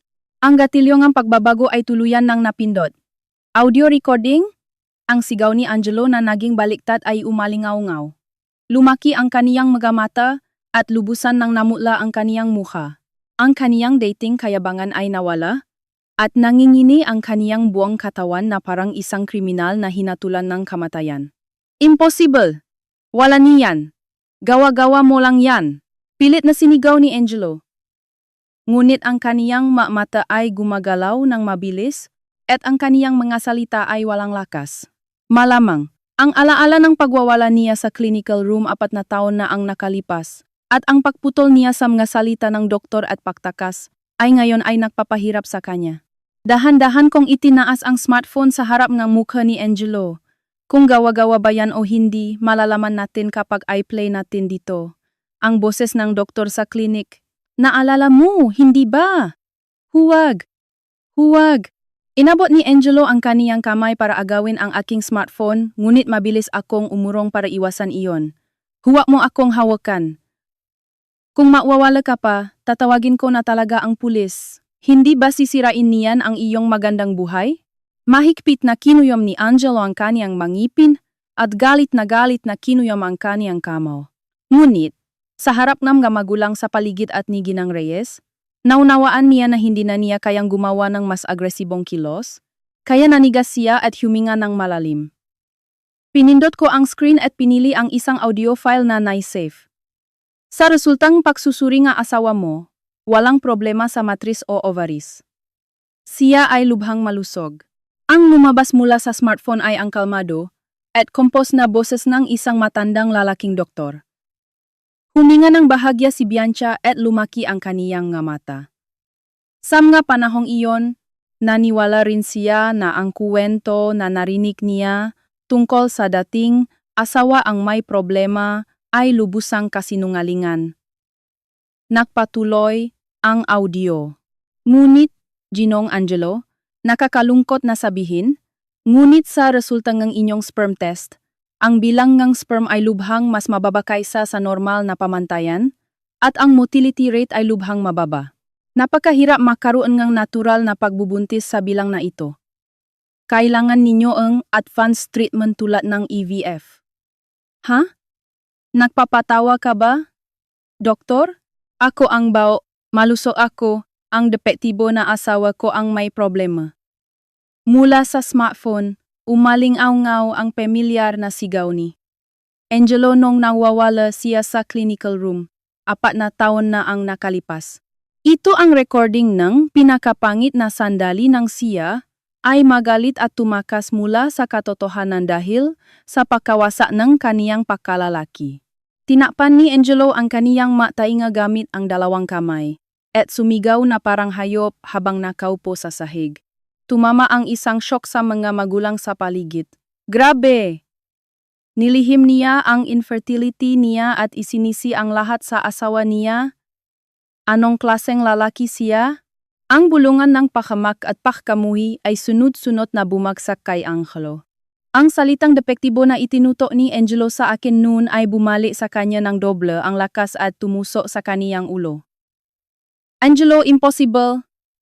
An, an, an, an, an, an, ang, ang, bumaksak si Bianca at tiningnan si Angelo. At nanginginig ang boses niya. Kasi, sinabi ni Tia Santos na siguradong okay lang. Siya ang nag-guarantee. Kaya, anak mo ito. Ang biyenan ko ang nag-guarantee. Napapatawa ka ba? Malami kong sinabi. Ayaw lang niyang tanggapin ang katotohanan na bawg ang anak niya. Na imposible iyon sa aming marangal na pamilya. Kaya, ginawa niya akong masama at gumawang kasinungalingan. Ikaw naman ay isang kaawa-awang biktima na naniwala lang sa walang saysay na kasinungalingan. Napaismit si Bianca, at tinakpan ang kaniyang mukha gamit ang dalawang kamay at umiyak. Hindi! Kasinungalingan yan! Kung gayon, sino ang anak na ito sa tiyan ko? Ang sigaw niya ay umaling-onggaw sa pasilyo ng daycare. Ang paasa niya na makaroon ng tunay na pamilya, naniniwala na siya ang nagdala ng anak ni Angelo, ay ngayon ay tuluyang nawasa. At ang kaniyang sariling pagkakamalingang panloloko ay nabunyag sa pinakamasamang paraan. Hoy! Bianca! Inangat ni Angelo ang tingin niya mula sa pagkakaupo at tiningnan si Bianca ng may galit. Nakipaunayan ka ba talaga sa ibang lalaki bukod sa akin? Ang boses niya ay may halong matinding desperasyon kaysa galit. Patawarin mo ako. Patawarin mo ako. Aksidente lang iyon. Ngunit, kung malusok ka lang sana. Angelo, anak mo sana ito. Umiyak si Bianca at paulit-ulit na nagsalitang kung ano-ano. Nagpapatawa ka ba? Dahan-dahang tumayo si Angelo at bumulong kay Bianca. Sino ang akala mong pinili ko ng may anong klaseng pag-isip? Akala ko ay maitatago mo ang aking mansa at gagawa ka ng perpektong pamilya. Ngayon, anak ng kung sino ang dala mo, walang hiya ka. Inangat niya ang kamay niya kay Bianca. Huwag! Sumigaw si Bianca at umurong. Ngunit, hindi bumaba ang kamay ni Angelo kay Bianca. Tama na yan, Angelo. Tahimik. Ngunit may kapangyarihan kong sinabi. Iniwan ni Angelo ang kaniyang kamay sa era at galit na tiningnan ako. Wala kang pakialam. Ito ang problema namin bilang mag-asawa. Kasalanan mo na nagsalita ka ang kung ano-ano kaya nangyari ito, hindi ba? Nagsalita ako ang kung ano-ano? Napatawa ako. Ikaw ang nagsimula. Na walang habas na ininsulto ang anak ko at inaway ako. Ibinunya ko lang ang katotohanan na matagal mong itinago. Diretsong tiningnan ko ang nga mata ni Angelo at sinabi ang huling pasya. Ito ang kabayaran sa 4 na taon na pinahihirapan mo ako at nagsisinungaling. Ang iyong walang saysay na kasinungalingan at ang iyong pagmamataas na nakikita lang ang halaga mo sa pamamagitan ng pagmamaliit sa iba ang siyang nagtulak sa iyo sa puntong ito. Karma mo yan! Wala nang masabi si Angelo. At nakangangalang. Ang kaniyang mukha ay baluktot sa takot at desperasyon, na parang nakatingin lang siya sa kastilyong guhangin ng kaniyang kasinungalingan na gumuho na. Ayan! Napatunayan na ang aking kawalang kasalanan, hindi ba? Isinubok ko ang smartphone sa aking bag at tinalikuran sila. Pupunta na ako sa anak ko. Sige, ayusin ninyo ang gulong inyong kahangahangang perpektong pamilya. Nang masisimula na akong maklakat, narinig ko ang nanginginih na boses ni Bianca mula sa likod. Maya, teka lang. Maya, teka lang. Sa aking likuran na nagsisimula ng maklakat, ibinulong ni Bianca ang kaniyang masalita. Paglinggong ko, si Bianca ay nawala ng dating kumpiyansa at pagmamatas, at tinitingnan ako ng may luha na nagpapataw en kaniyang makeup, na mukhang kaawa-awa. Ang kaniyang mukha ay punong hindi may tagong takot at desperasyon. Pakiusap. Tulungan mo ako. Nanginginig ang kamay ni Bianca na tila inabot sa akin. Ano ang gagawin ko? Kung hindi siya anak ni Angelo, paano ko siya palalakihin? Kung malalaman ni Angelo at ni Tia Santos, siguradong papatayin nila ako. Sa masalita niya, bumuntong hininga ako ng malalim. Alam kaya ng babaeng ito kung gaano siya kamakasarili? Ilang minuto lang ang nakalipas. Tinawag niya akong depektibo at ang aking anak ay peke. Sa tabi ni Angelo, nakmamataas siya at naniwala na siya ang nanalo. Ang babaeng iyon ay ngayon humihingi ng tulong sa akin dahil nasa mahirap siyang sitwasyon. Bianca, paano mo malalaman? Hindi ko alam. Malamig kong sinabi. Sa simula, kasalanan mo, nananloko ka. Kahit bauk si Angelo, kung naging tapat ka sana, hindi ka sana nagkaroon ng anak na walang ama. Lahat ito ay resulta ng iyong walang ingat na pag-ugali. Pero kasi, malungkot ako dahil abala si Angelo at hindi niya ako pinapansin. Aksidente lang iyon. Umiyak si Bianca at nagbigay nga mga walang saysay na dahilan. Ang iyong kawalang ingat na ginawa mong panloloko. Itinago mo iyon at sinabi mong anak nga asawa mo. Ang iyong kawalang ingat na iyon ang naklulukmok sa iyo sa empire no ngayon. Sa aking malamig na salita, napakita si Bianca ng desperasyon at bumaksa sa sahig. Hoy! Si Angelo, na nakatayo ng tulala, ay biglang sumigaw kay Bianca. Nakipag-ugnayan ka ba talaga sa ibang lalaki bukod sa akin? Nagsinungaling ka sa akin at nagdala ng anak ngang kung sinong lalaki? Umabot na sa suktulan ang halit ni Angelo. Nawala na ang kaniyang guilty conscience dahil sa pagtatago ngang kaniyang infertility at kumilos siya na parang isang kaawa-awang asawang niloko. Sinisisi ang lahat kay Bianca. Nagpapatawa ka ba, babaeng traitor? Hindi kita kailanman papatawarin. Magdiborsyo tayo ngayon. Kukuha ako ngang malaking halaga ngang child support. Hindi, Angelo. Pakiusap, huwag mo akong iwanan. Kumapit si Bianca sa paa ni Angelo at pilit na huminging tawad. Hindi ko kayang palakihin ang anak na ito mag-isa. Ano ang sasabihin ko kay Tia Santos? Wala akong pakialam. Walang pakialam sa anak na hindi ko naman. Humiga ka na lang diyan mag-isa. Malamig na sinipa ni Angelo si Bianca at pilit na tumakas. Para sa kanya, ang katotohanan sa harap niya ay masyadong malupit at hindi niya matanggap. Siya ay bauk, niloko siyang kaniyang asawa. At bilang resulta, malapit na siyang magpalaking anak nga ibang tao. Ang ilusyon ang isang perpektong pamilya na pilit niyang itinayo ay ngayon ay lubusang nawasak. Ngunit, nang magsisimula na si Angelo na tumakas, may isang matandang babae ang lumabas sa pasukan ng daycare. Angelo, Bianca, ano ang ginagawa ninyo? Nang marinig ang boses na iyon, muling nanigas ang mukha ni Angelo. Napaatras din si Bianca at dahan-dahang lumingon sa pinakmulan ng boses. Ang nakatayo doon ay ang nanay ni Angelo, ang aking biyenan. Nakasuot siya ngang mamahaling Filipiniana dress, at lumapit siya ng mayabang na parabang hindi niya pinapansin ang nga magulang sa paligid. Tumawag ang daycare, kaya nakmadali akong pumunta. Ano ang ginagawa ninyo rito? Sumisigaw at walang kahihiyan? Kumunot ang nungang biyenan ko at tiningnan sina Angelo at Bianca. At nang tumutok sa akin ang kaniyang tingin, lumitaw sa kaniyang mukha ang malinaw na pagkamuhi. Aba, si Maya, bakit ka nandito? Dahil sa isang malas na tulad mo kaya nasasangkot sa gulo sina Angelo. Itinaboy na kita 4 na taon na ang nakalipas. Ngunit may gusto ka pa rin. Hindi ba? Talagang makapal ang mukha mo. Nainggit ka lang nabuntis si Bianca at masaya, kaya nanggulo ka. Hindi ba? Nang marinig ang mga salitang biyenan ko, muling nagulo ang mga magulang sa paligid. Naku, pati ang biyenan. Talagang masamang pamilya. Kawawa ang dating asawa. Ngunit, hindi ako natinak sa panunuksong biyenan ko. Sa halip, ang paglitaw niya sa tamang oras ay para sa akin ay isang magandang pagkakataon. Dahil, narito na ang huling aktor para sabihin ang lahat ng katotohanan sa mayabang at makasariling pamilyang ito. At durugin sila. May gusto?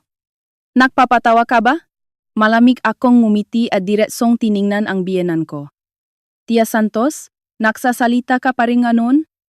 Wala akong kahit kaunting gusto kay Angelo, walang hiya ka, depektibo. Sumigaw ang biyenan ko nang namumula ang mukha sa galit. Depektibo? Oh, Tinatawag mo akong ganon at hinama mo ako sa loob nga 4 na taon, hindi ba? Dahan-dahan akong lumapi at tumayo sa harap ng biyenan ko.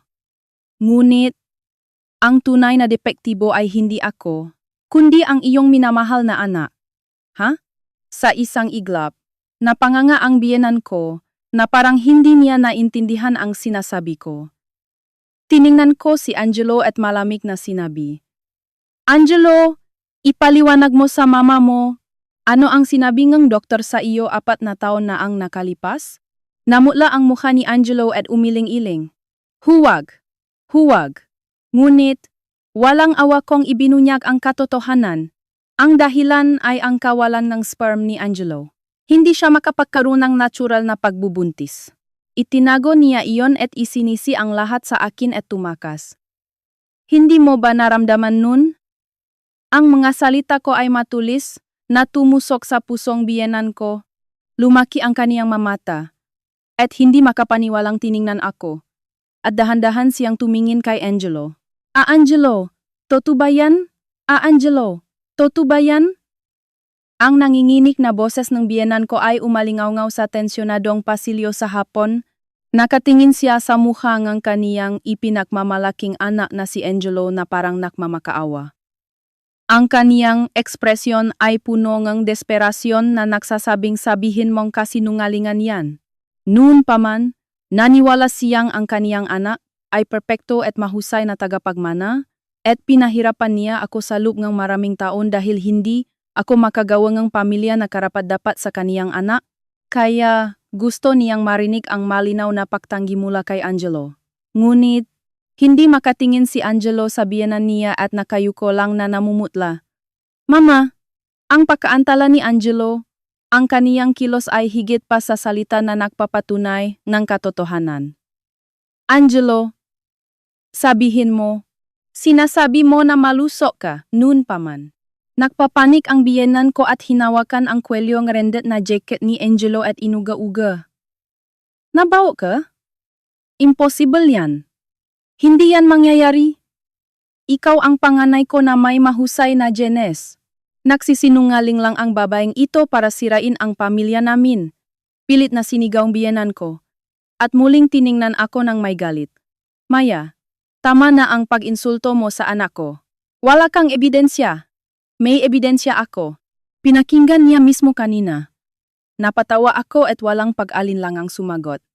Ang audio recording ng diagnosis na ibinigay ng doktor kay Angelo, 4 na taon na ang nakalipas. Ang paiyak ni Angelo at pagtanggi sa katotohanan ay narekod din. Siya ang pinakamabuting nakakaalam. Angelo, nakunwari akong nagtataka at humingi ng pagsang-ayon. Biglang nanginginig ang balikat ni Angelo at lalo siyang yumuko. Nang makita ang kaawa-awang anak, nakita kong namutla ang mukhang biyenan ko. Ito ang sandali nang gumuho ang kaniyang lubos na tiwala na parang kastilyo ng buhangin. Hindi. Hindi. Nanginginig ang kamay ng biyenan ko na tinakpan ang kaniyang bibig at umurong. Ngunit, mayroon pa ring huling pag-asa na kumapit siya.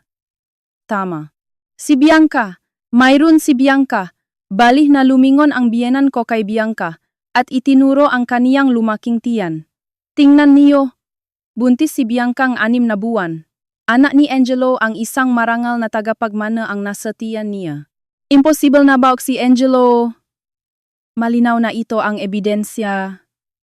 Sumigaw ang biyenan ko ng may pagtatagumpay at pilit na niyakap ang balikat ni Bianca.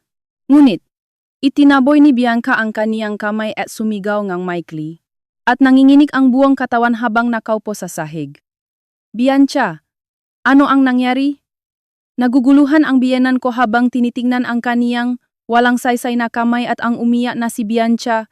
Bakit ka umiyak? Magpakatatag ka. Ikaw ang ipinagmamalaking asawa ng aming pamilya at manganganak ng anak ni Angelo.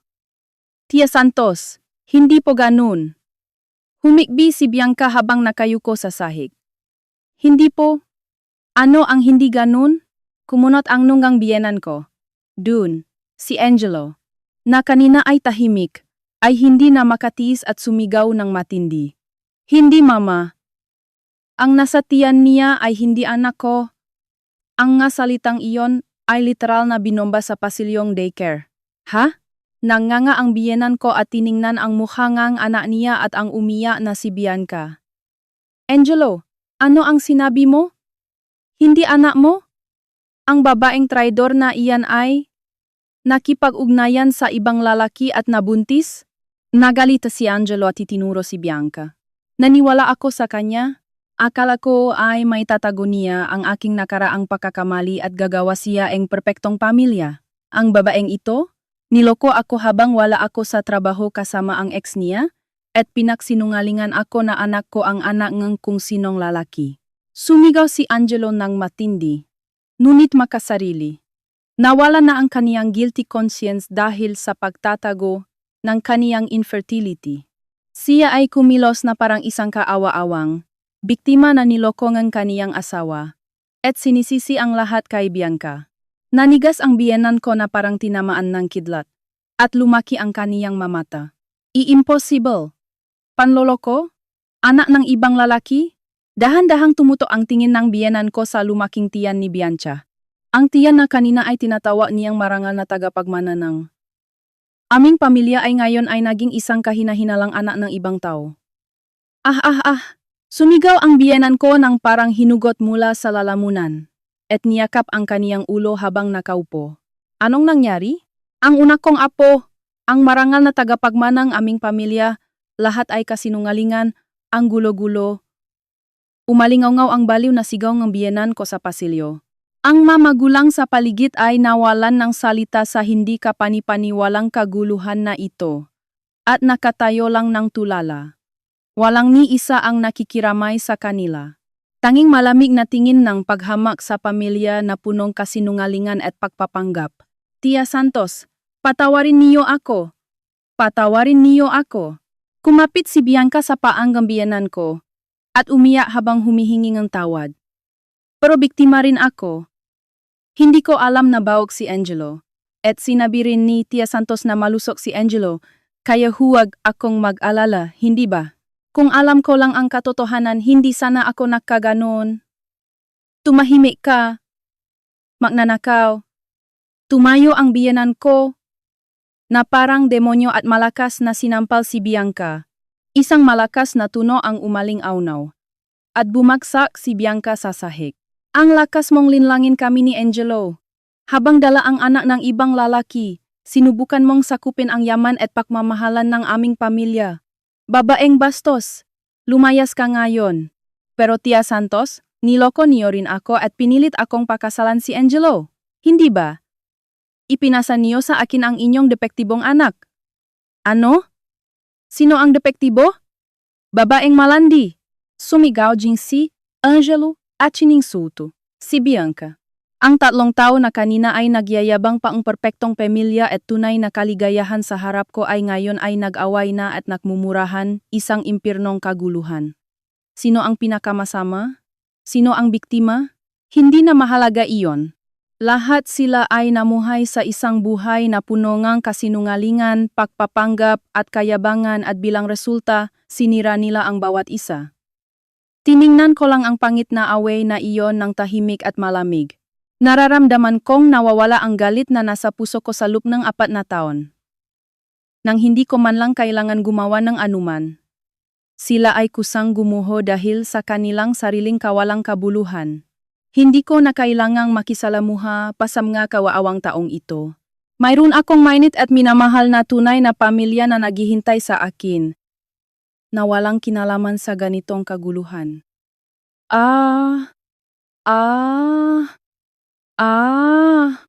Mula sa likod, umaling-aungaw ang sigaw ni Angelo na puno ng desperasyon at panghihinayang. Mahipik kong hinawakan ang maliit at mainit na kamay ni Sofia at nagsimulang maglakad papunta sa pasukan.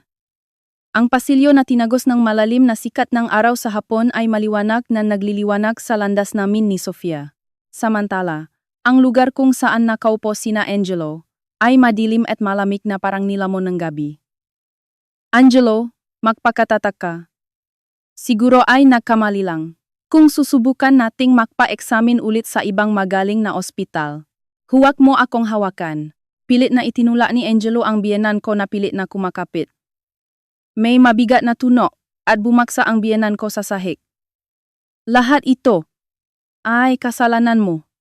Kasi sinabi mo na okay lang si Angelo. Baok si Maya, sinungaling ka sa akin, kaya naniwala ako sa iyo at tumakas mula sa katotohanan. Kung sana ay sinaway mo ako noon at tinanggap natin ang katotohanan ng magkasama, ano ang sinasabi mo? Pinaktanggol kita? Hindi. Pinoprotektahan mo lang ang iyong reputasyon at pagkalalaki sa lipunan, hindi ba? Ayaw mong malaman ng iba na baw ang panganay ng isang marangal na pamilya. Dahil doon, ako ay naging isang kaawa-awang lalaki na hindi kailanman makakaroon ng anak habang buhay. Ang ugnayan ng mag-ina na noon ay makakampi at tiningnan ako bilang isang karaniwang kawe ay sirang-sira na ngayon dahil sa pangit na sisihan. Doon si Bianca, na nakaupo sa sahig ay sumigaw ng balif. Ayoko! Ayoko! Ayoko! DNA test kay Angelo! Baka nakamali lang ang ospital. Hindi ako kailanman naktaksil. Sa desperadong pagtatangka ni Bianca na magpaliwanag, tiningnan siya ni Angelo ng kasing lamig ng yelo. Nagpapatawa ka ba? Ang sperm count ko ay impossible na makaroon natural na pagbubuntis. Kahit makaroon pang himala. DNA test? Sige. Gagawin natin iyan kapag ipinanganak na ang bata. At kapag napatunayan na anak ng ibang lalaki, hihingan kita at ang lalaking iyon ng child support na hindi ninyo kailanman mababayaran. Naku! Hindi lang child support.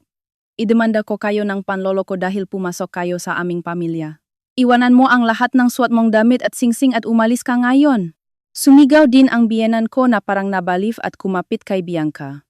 Ang pagbubuntis, ang pinakamalaking trump card na ginamit niya para makuha ang atensyon nina Angelo at ng biyenan ko, ay ngayon ay naging isang sumpa na nagtatali sa kanya sa impyerno. Sa pasilyo na naging kaguluhan, walang ni isa sa mga magulang sa paligid ang tumulong sa kanila. Kahit ang boses ngeng pakikiramay ay wala. Ang nakikita sa kanilang mata ay tanging matinding pagamak sa isang pamilya na punong kasinungalingan at pagpapanggap. Ilang minuto lang ang nakalipas, nang pumasok ako sa daykare, buong-buo nina Angelo at Bianca na naniwala na sila ang ganap na nagtatagumpay at sila ang may karapatang magmalaki at magmaltrato sa akin.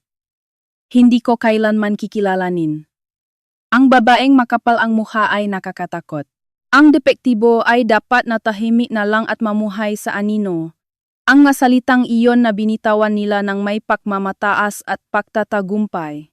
Ngunit ngayon, ang lahat ng mga salitang iyon ay bumalik sa kanila na parang isang malaking bumerang at matalim na tumusok sa kanilang lalamunan. Ilang minuto lang ang nakalipas, inakala ng lahat na iya ako at babagsak sa sahig. Hindi, sila mismo ang pinakagusto ni Jan. Inakala nilang nasa isang ligtas na mataas na pader sila. At pinagtatawanan ako habang binabato ng bato na nasa ilalim ng hukay. Ngunit, ang pundasyon ng pader na iyon ay gawa sa kasinungalingan. Na parang kinain ng anay, sa isang bahagyang pagtusok ko lang gamit ang dulo ng daliri ko na tinatawag na katotohanan. Gumuho ang pader. At bumaksak sila sa malalim na hukay na sila mismo ang nahukay. Isang kamangha-manghang at ganap na pagbabalik loob. Tumigil ako ng isang beses sa dulo ng pasilyo at dahan-dahang lumingon. Umiyak na biyenan. Nakayuko at niyayakap ang ulo si Bianca. At si Angelo na tumatalak sa sahig. Nang tumingin ako sa kanya, nagulat din si Angelo at inangat ang mukha niya, na punong luha at sipon, at tiningnan ako.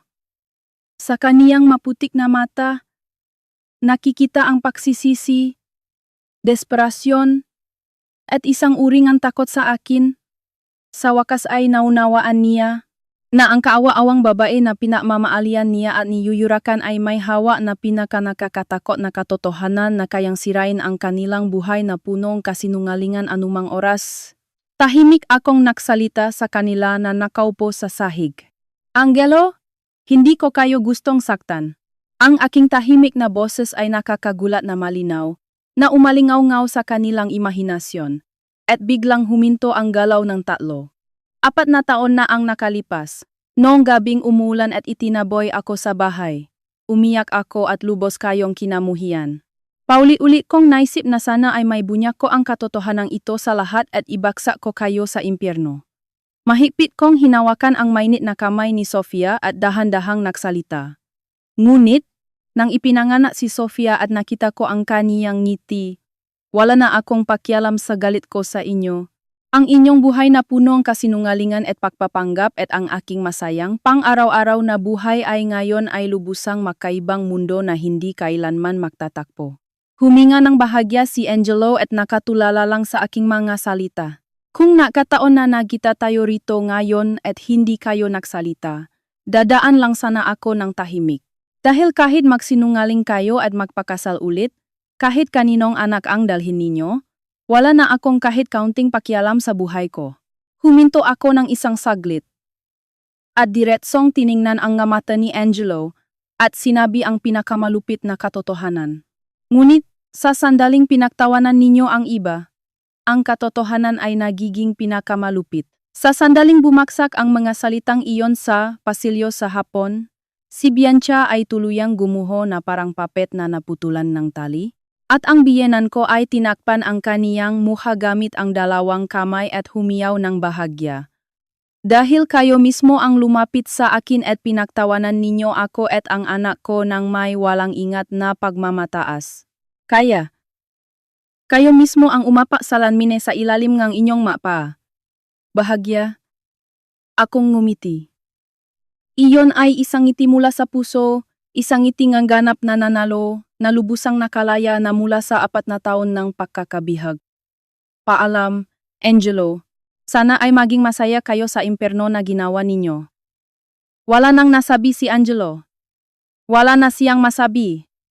Walang lakas siyang nakaupo sa sahig at bumubulong ng mga salita na hindi maintindihan. Iyon ang sandali nang mawala sa kanya ang lahat at lubusang dinurok siyang kaniyang kasinungalingan. Lumingon ako at lumakat. At hindi na muling lumingon. Mama, ano ang ulam natin ngayon? Hamburger na may sieso? Inosenteng tiningnan ako ni Sofia. Oh, siyempre ang paborito mong may maraming keso. Yehey! Uwi na tayo. Tahimik na bumukas ang automatic door ng daycare.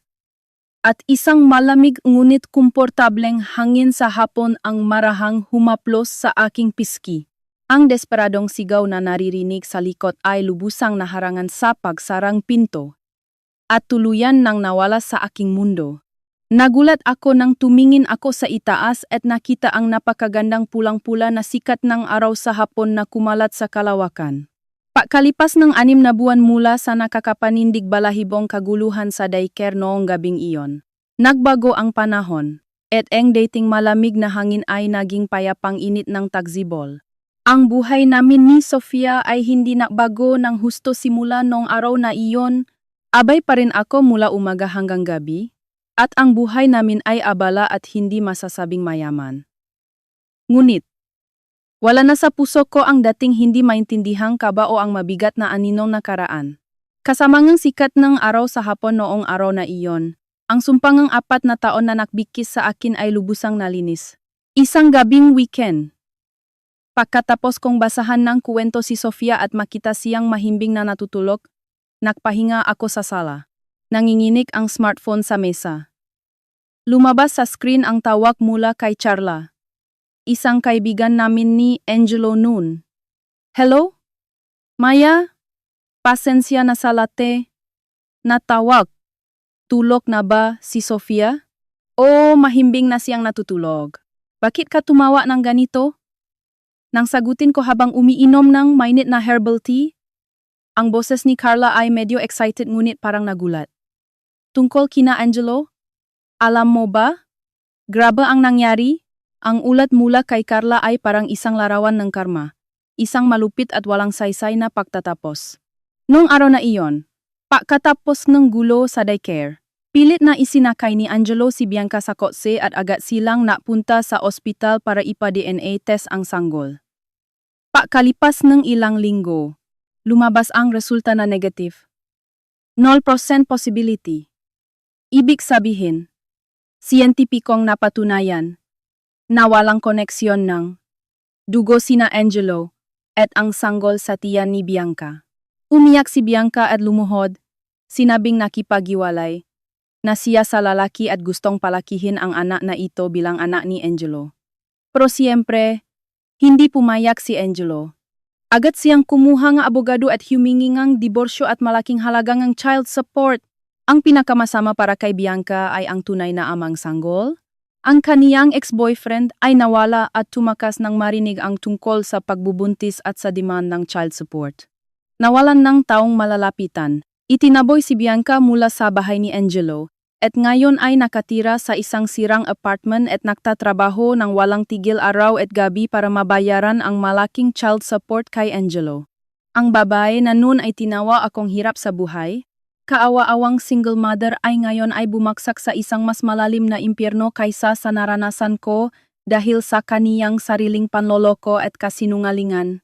Pero, Maya, hindi lang si Bianca ang miserable.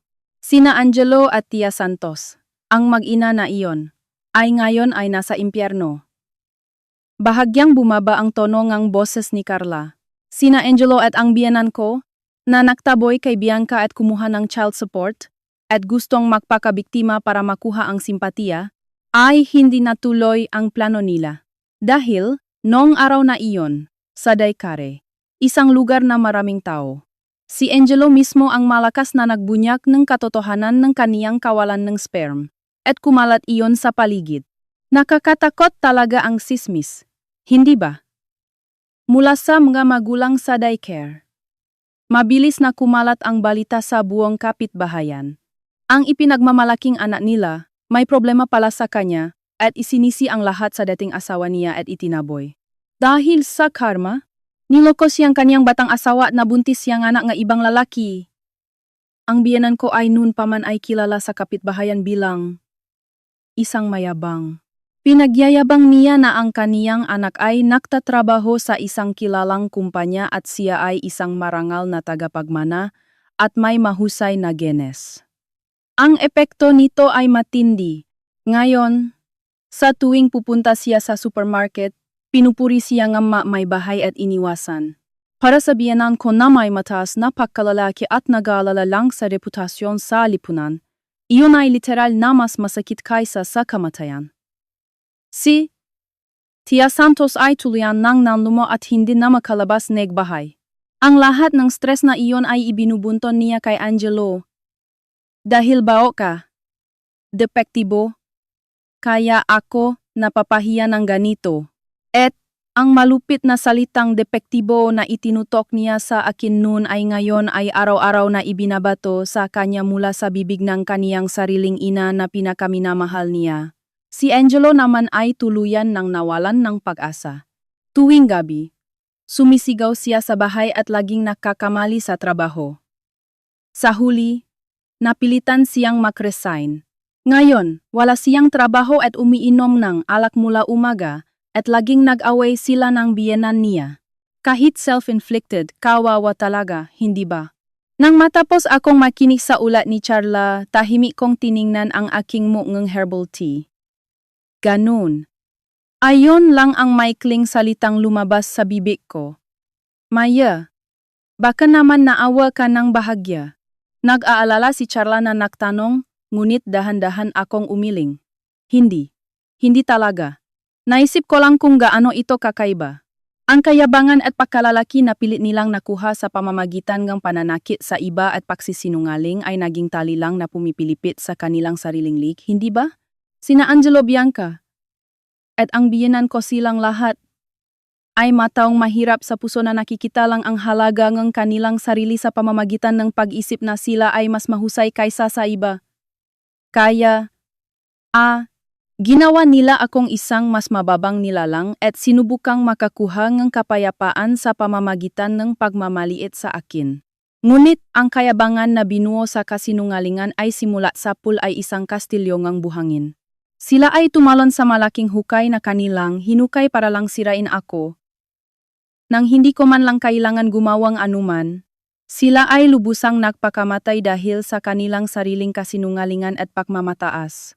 Totoo nga, Maya, ang saya ko para sa iyo na naging masaya ka. Nakahinga rin ako ng maluwag. Kalimutan mo na ang mangga basura na iyon at mamuhay ka ng masaya kasama si Sofia.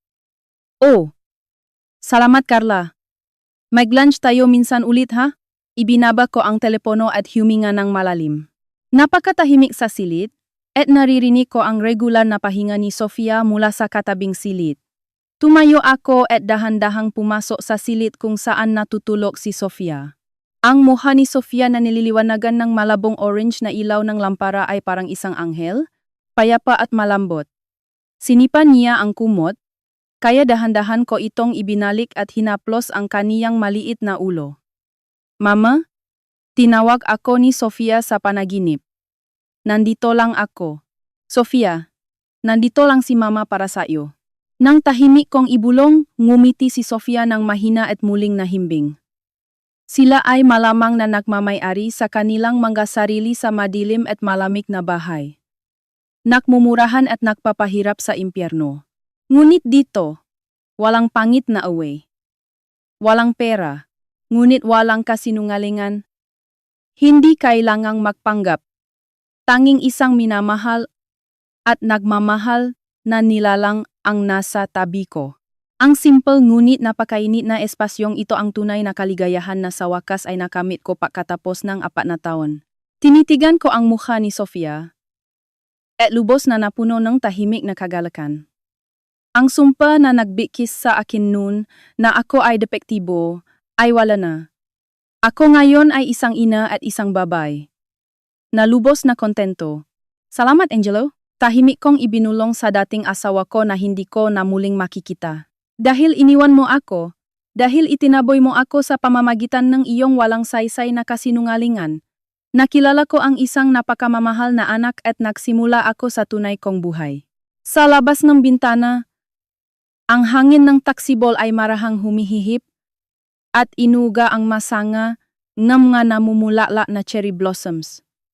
Lahat ay tapos na.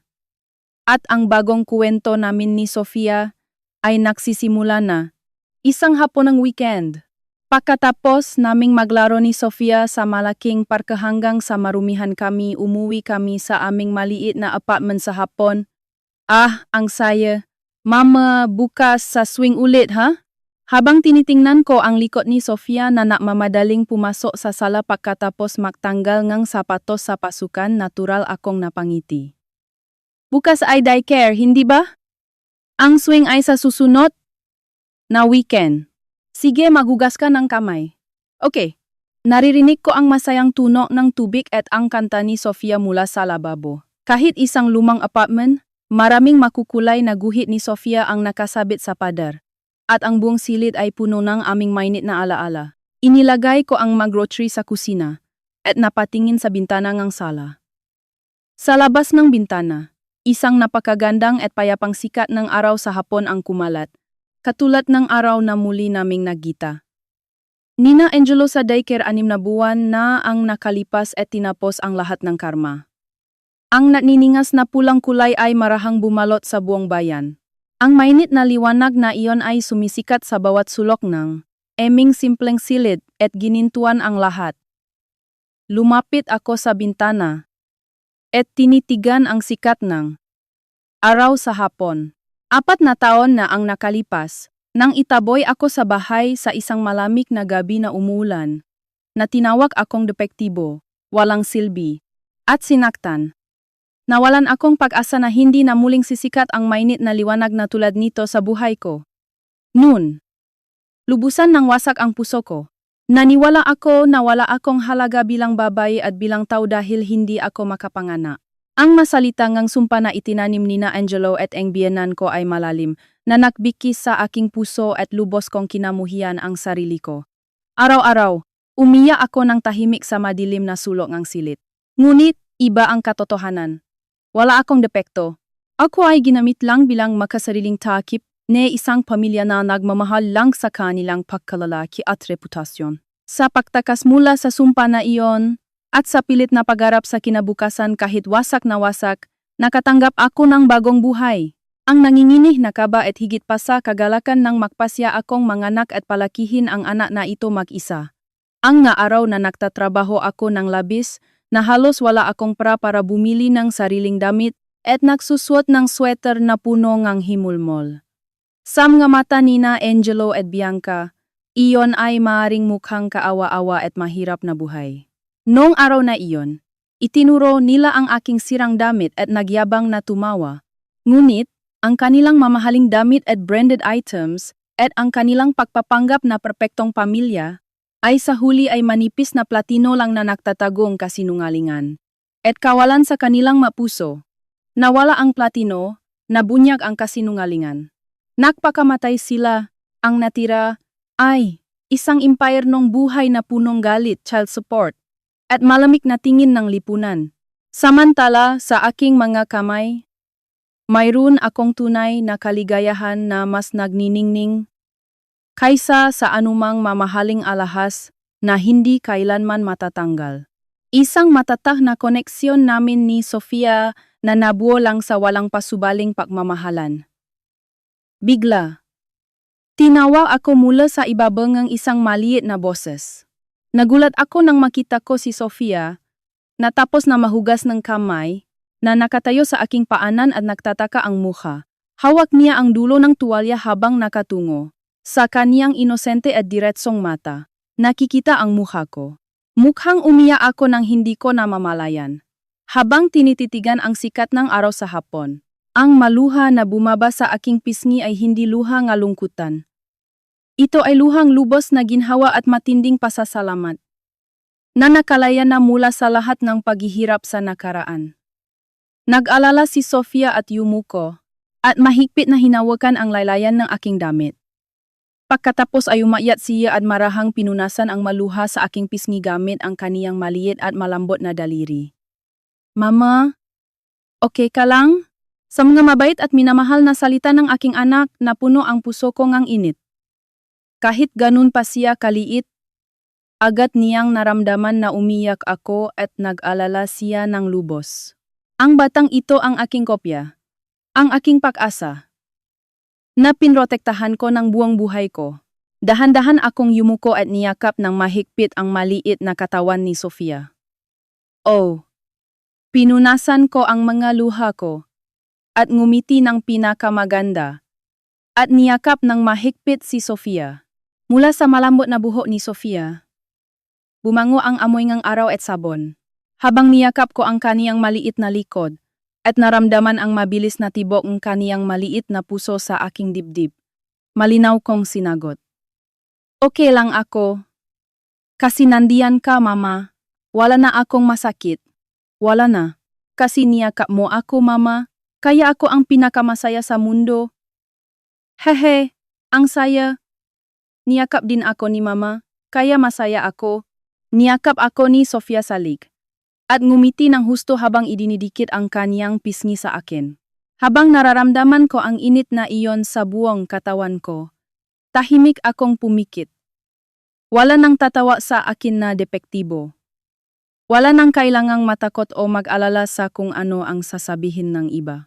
Ang makaawa-awang alaala sa nakaraan at ang mga salitangang sumpa na nagpahira sa akin ay lubusang nawala sa likod ng magandang sikat ng araw sa hapon. Tapos na ang nakaraan. Sa wakas, nagsimula na akong mamuhay ng buong puso, mahalin ang sarili ko, at tanggapin ang sarili ko. Sa hinaharap, naghihintay ang napakaraming ngiti at ang malusok na paglaki ni Sofia. Kami, dalawa lang, ay magtatawanan sa maliit na silid na ito. Kakain ng masarap na pagkain. At magsasama-sama habang buhay. Habang tinititigan ko ang sikat ng araw na dahan-dahang lumulubok sa labas ng bintana, naalala ko ang mga kaawa-awang taong nun ay pinagtatawanan ako. Sa huling pagkakataon sa buhay ko. Ang nga taong nakikita lang ang halaga ng kanilang sarili sa pamamagitan ng pagmamaliit sa iba ay sa unang tingin ay